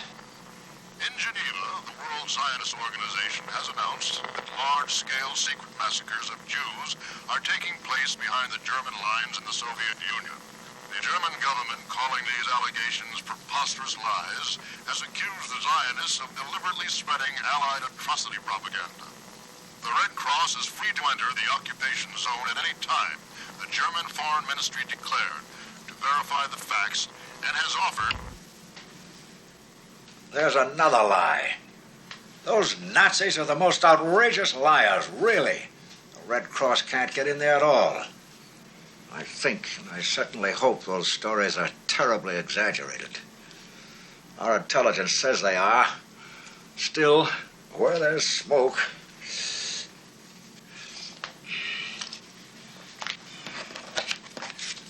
I have a copy of that Jewish statement the radio was talking about. But what's one to do?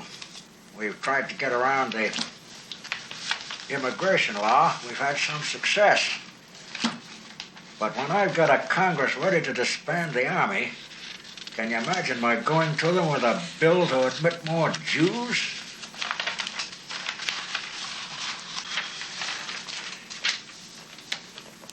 Well, what do you think?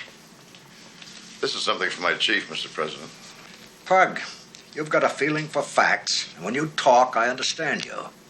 These are two uncommon virtues. So let's have it. Take your time. All right, sir. Essentially, the Army sees things differently from us on Lend-Lease. Possibly it's because they figure they'll have to fight the Axis single-handed after the Russians and the British fold. And the Germans may capture and use against us all the stuff we send over there. And the Navy? Our contention is that if the Soviet Union does go down, and Britain too, a hell of a lot of Germans are going to have to die to lick them. And every dead German is one less German who'll be firing at us one day. I agree on that. Okay. We can replace lost material pretty fast, but it takes 20 years to raise a live bush to replace a dead one. Pug, you're doing a grand job in war plans, but you shouldn't get bogged down. Once my victory program is completed, why don't we see what we can do about detaching you to sea duty? Mr. President, for a long time, I've been yearning for a battleship. You think you can command one? I think I can, sir. Well, the commander-in-chief ought to have a little say in this. Let's get you command of a battleship. Thank you, Mr. President. You know, Pug, I never have been able to beat this game. I'm gonna keep trying.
Well, Elliot, I never heard my country 'tis if they played better.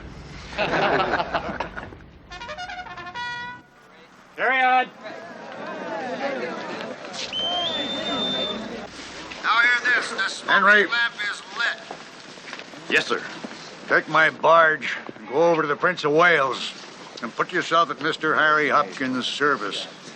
The president desires to talk with him before Churchill comes to call. Aye, sir.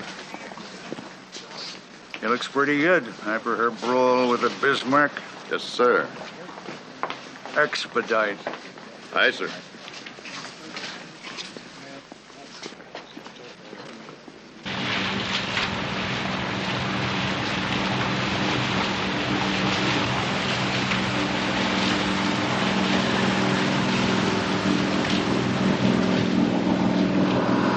Say, you're still in war plans, huh? You'll attend the staff meetings then. Yes, sir. Some of them. I believe you met a few of the British. Oh, who, sir? Lord Burnwilk? Yes, sir. General Tillett? Oh, yes, I've met General Tillett. He's heading their army planners. You might bear in mind what our friends will be after. It's fairly clear to me after 5 days at sea with the Prime Minister. First, they're going to press for an immediate declaration of war on Germany. Now, they know they won't get that, but it softens the ground for the real reason Winston Churchill's crossed the ocean. They want us to warn Japan that any move against the British Empire in Asia would mean war with us. Will it? And they want assurances that for Lend-Lease, they'll come ahead of Russia. The president isn't thinking that way. I hope not. If Hitler wins in Russia, he wins the world. That's the war now. That's where the stuff should go. Well, then this whole conference is rather pointless, isn't it? No, it's a triumph. The American president and the British prime minister are meeting face-to-face to discuss beating the Germans. The world will know that. That's achievement enough for now.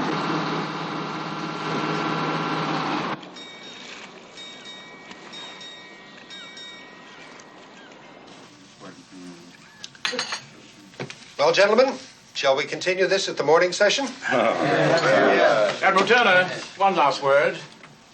General Tillett. Most productive session, most admirably chaired. Very heady planning we've had here tonight, gentlemen, for fighting a global war as full allies. Thousands of ships, tens of thousands of planes and tanks, many millions of men in arms and so forth. Visions of historic grandeur, which I devoutly trust and believe will one day soon come to pass. But at the moment, we British are in grave need of 150,000 rifles.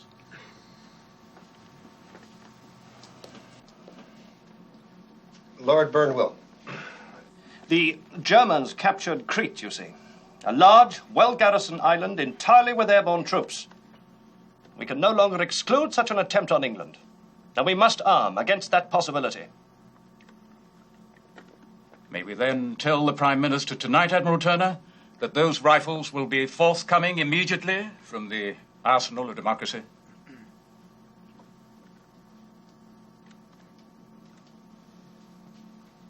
General Anderson? We're woefully short of field arms ourselves just now, Admiral. You may tell the Prime Minister that the request will in all likelihood receive expeditious, positive consideration. We're infinitely obliged. Thank you, gentlemen. Tomorrow morning.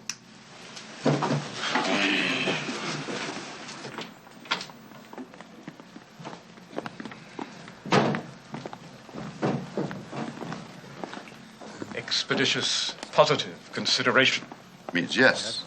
Means yes, maybe. Well, that's something, I suppose. Henry, you hear the morning news?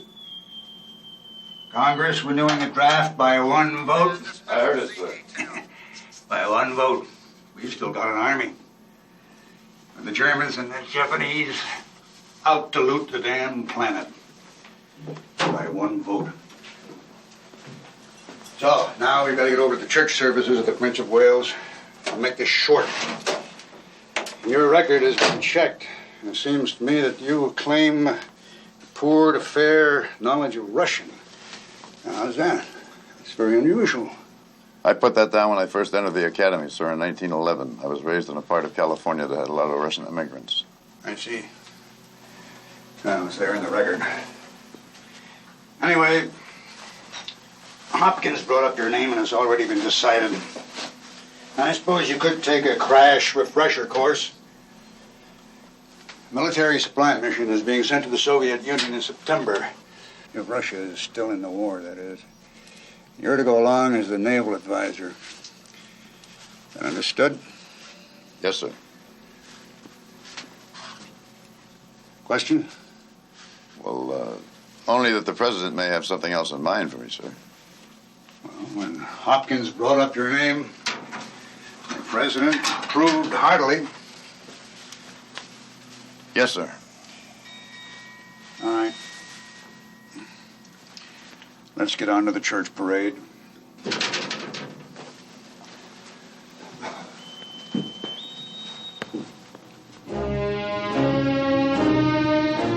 Monday morning, August 10th, 1941, 8:46 a.m. The United States Navy has been invited by Winston Churchill to attend church parade aboard the Prince of Wales.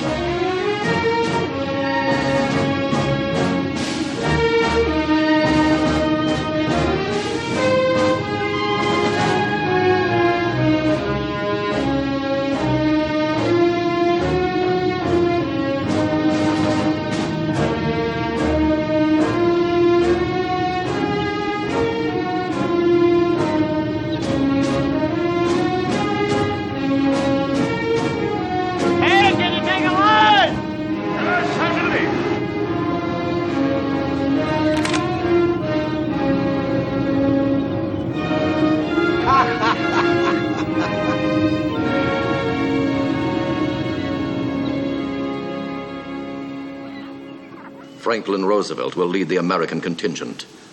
Offered the use of the bosun's chair to be taken across. He declines.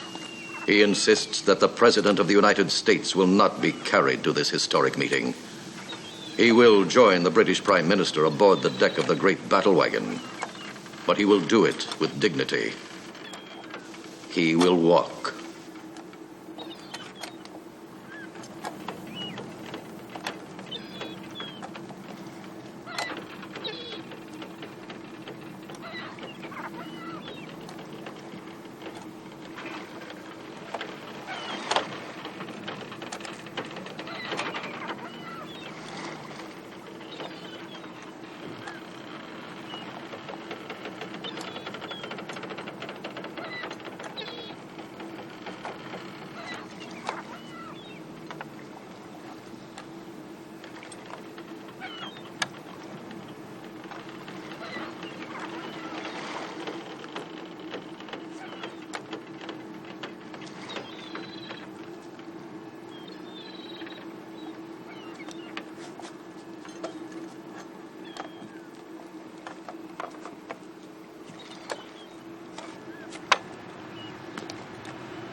Meeting is a success.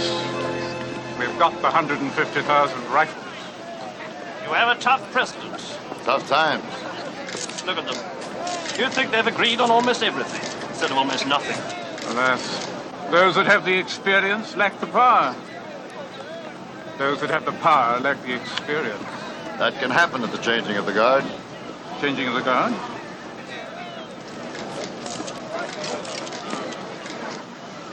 Well said.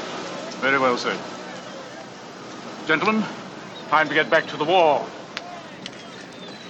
Oh, I say, Captain Henry, completely slipped my mind. I bring you greetings and a message. Oh, from whom? The Tudsburys. Old Talkie says hello, and Pamela's ever so grateful to you for the news about her fiancé that you got out of the Germans. How is she? Our little Pam? Oh, she's fighting a hell of a lovely war. Old Tudsbury's going on special assignment for the BBC, and I received word from on high to grant Pamela leave of absence. He's half blind, you know. Special assignment? The Soviet Union. I suspect they're in Moscow by now.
She sure got the lines.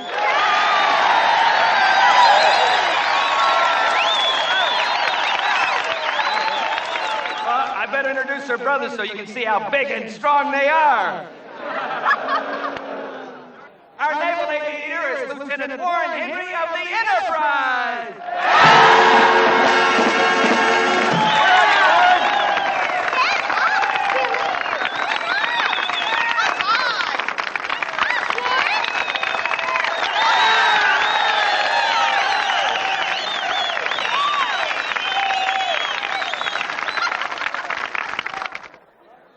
Welcome, Warren, and now, Byron Henry of the Devilfish.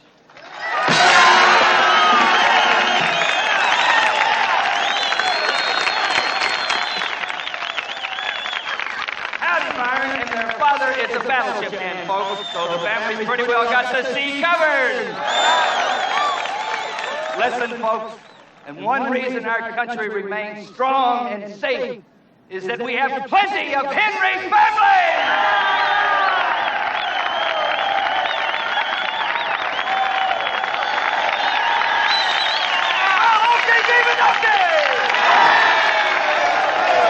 And now on with the show. Our first contestant is Signalman First Class Virgil Hoover of Cato Gap, Arkansas!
Plan on finishing this by yourself? Yes, sir. Okay, Brian, what's wrong? Yeah. My transfer got turned down. I got the word today. That's tough, I'm sorry. Look, you know, Briney, even if you got to the Atlantic, the chances of you seeing Natalie, much less getting her out, are almost zero. Almost zero is better than less than nothing, which is what I got now. A call from New York. Our sponsors, can you imagine?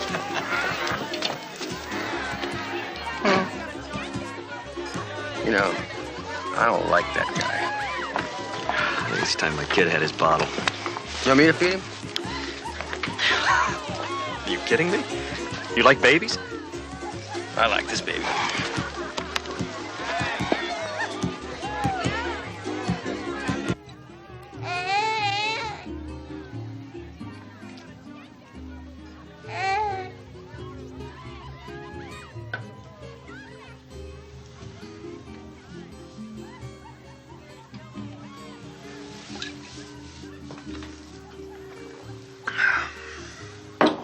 How about that, Vic?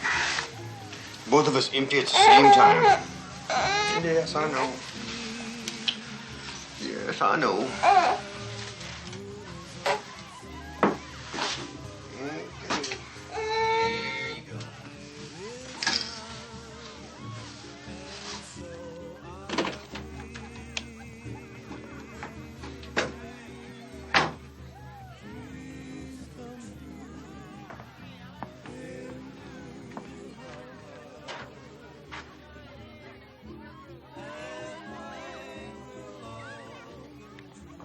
Byron.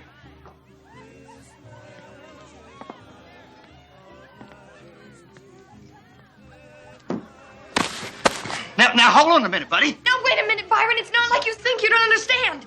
Our show got a spot check rating of 23.5. Hey, that's only 4 points less than Fred Allen. What the hell are you talking about? Our show, Briney, it's a hit. The sponsors loved it. All right, folks, while you two have a little chat, I'll just go out and back and mix a couple more rounds there. What do you say, huh?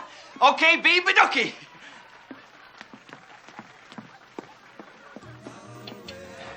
That's a married man, Maddie. Mom and Dad would be damn upset about what I saw. You're being horrible, Briney. The happy hour was my idea. And I was so happy when I heard the ratings, I'd have kissed anyone who was on hand. Well, you tell Hugh Cleveland that if I find out he's done anything to you, I'll come after him and put him in the hospital. Well, you're cruel and you have a dirty mind. And don't talk to me about hurting Mom and Dad. I haven't married a Jew yet.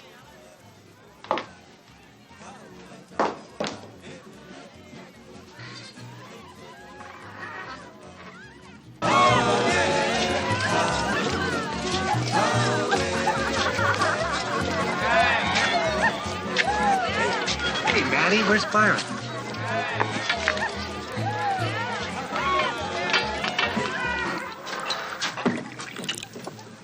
Hey, Briney. a little flash here I think you might want to take a glance at before you get pie-eyed. Where'd you come from? The base, son boy. Where else? Just came in on harbor circuit, originated in Rome. Thought I better hustle it right up here. Congratulations, Papa. How about that? It's a boy.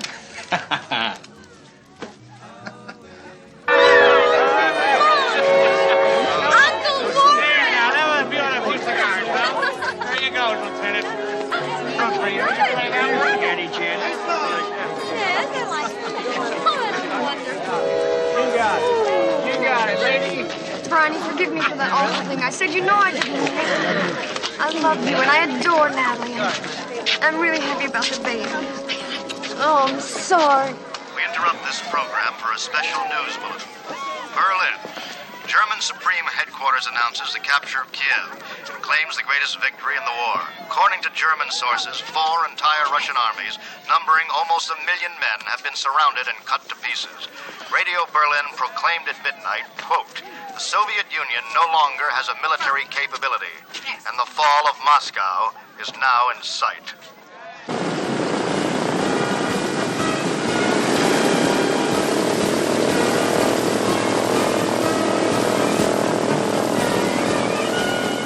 With the German army less than 100 miles from Moscow, an Anglo-American military mission arrives in the Russian capital to offer Lend-Lease help to the beleaguered Soviet Union.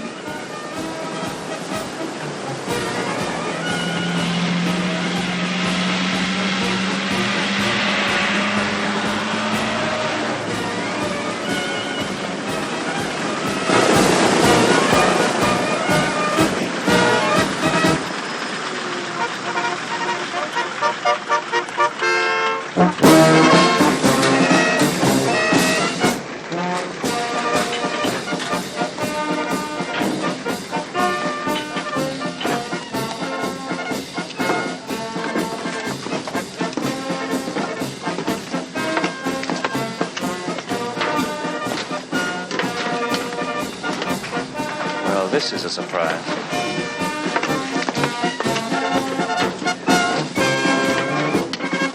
Ура! Ура! Дорогие товарищи, мы сегодня имеем счастливую должность бранить свою родину. Трибуна! Ура! Ура! Ура! Шукайте судам германским фашистам на погроме Советский Союз.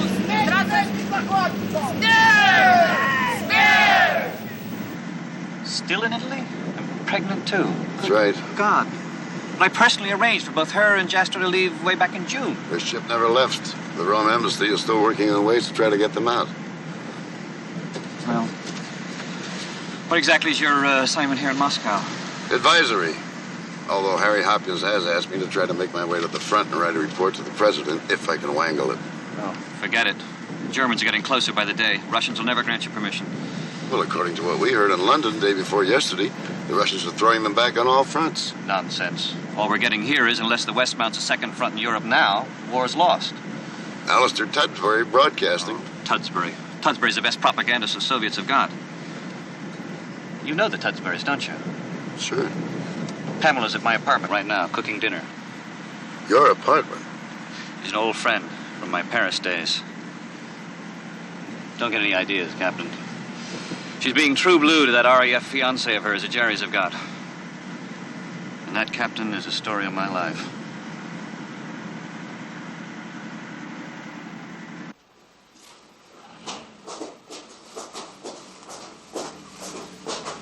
Don't be alarmed, Captain. Your accommodations at the National will be more comfortable than these. Of course, they won't be as nice as Tudsbury's. Way damn it, the Russians haven't given him Lenin's suite.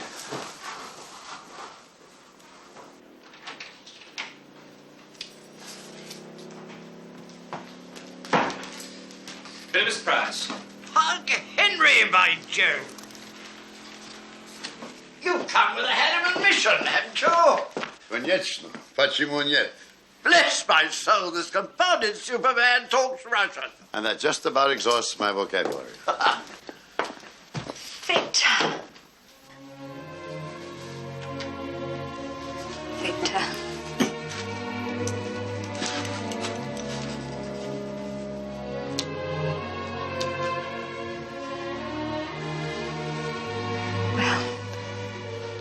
pennies will keep turning up, won't they?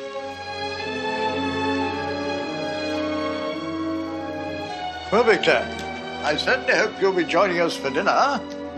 Of course he is. Get him some vodka talkie and me too while you're at it. Right. Ha ha!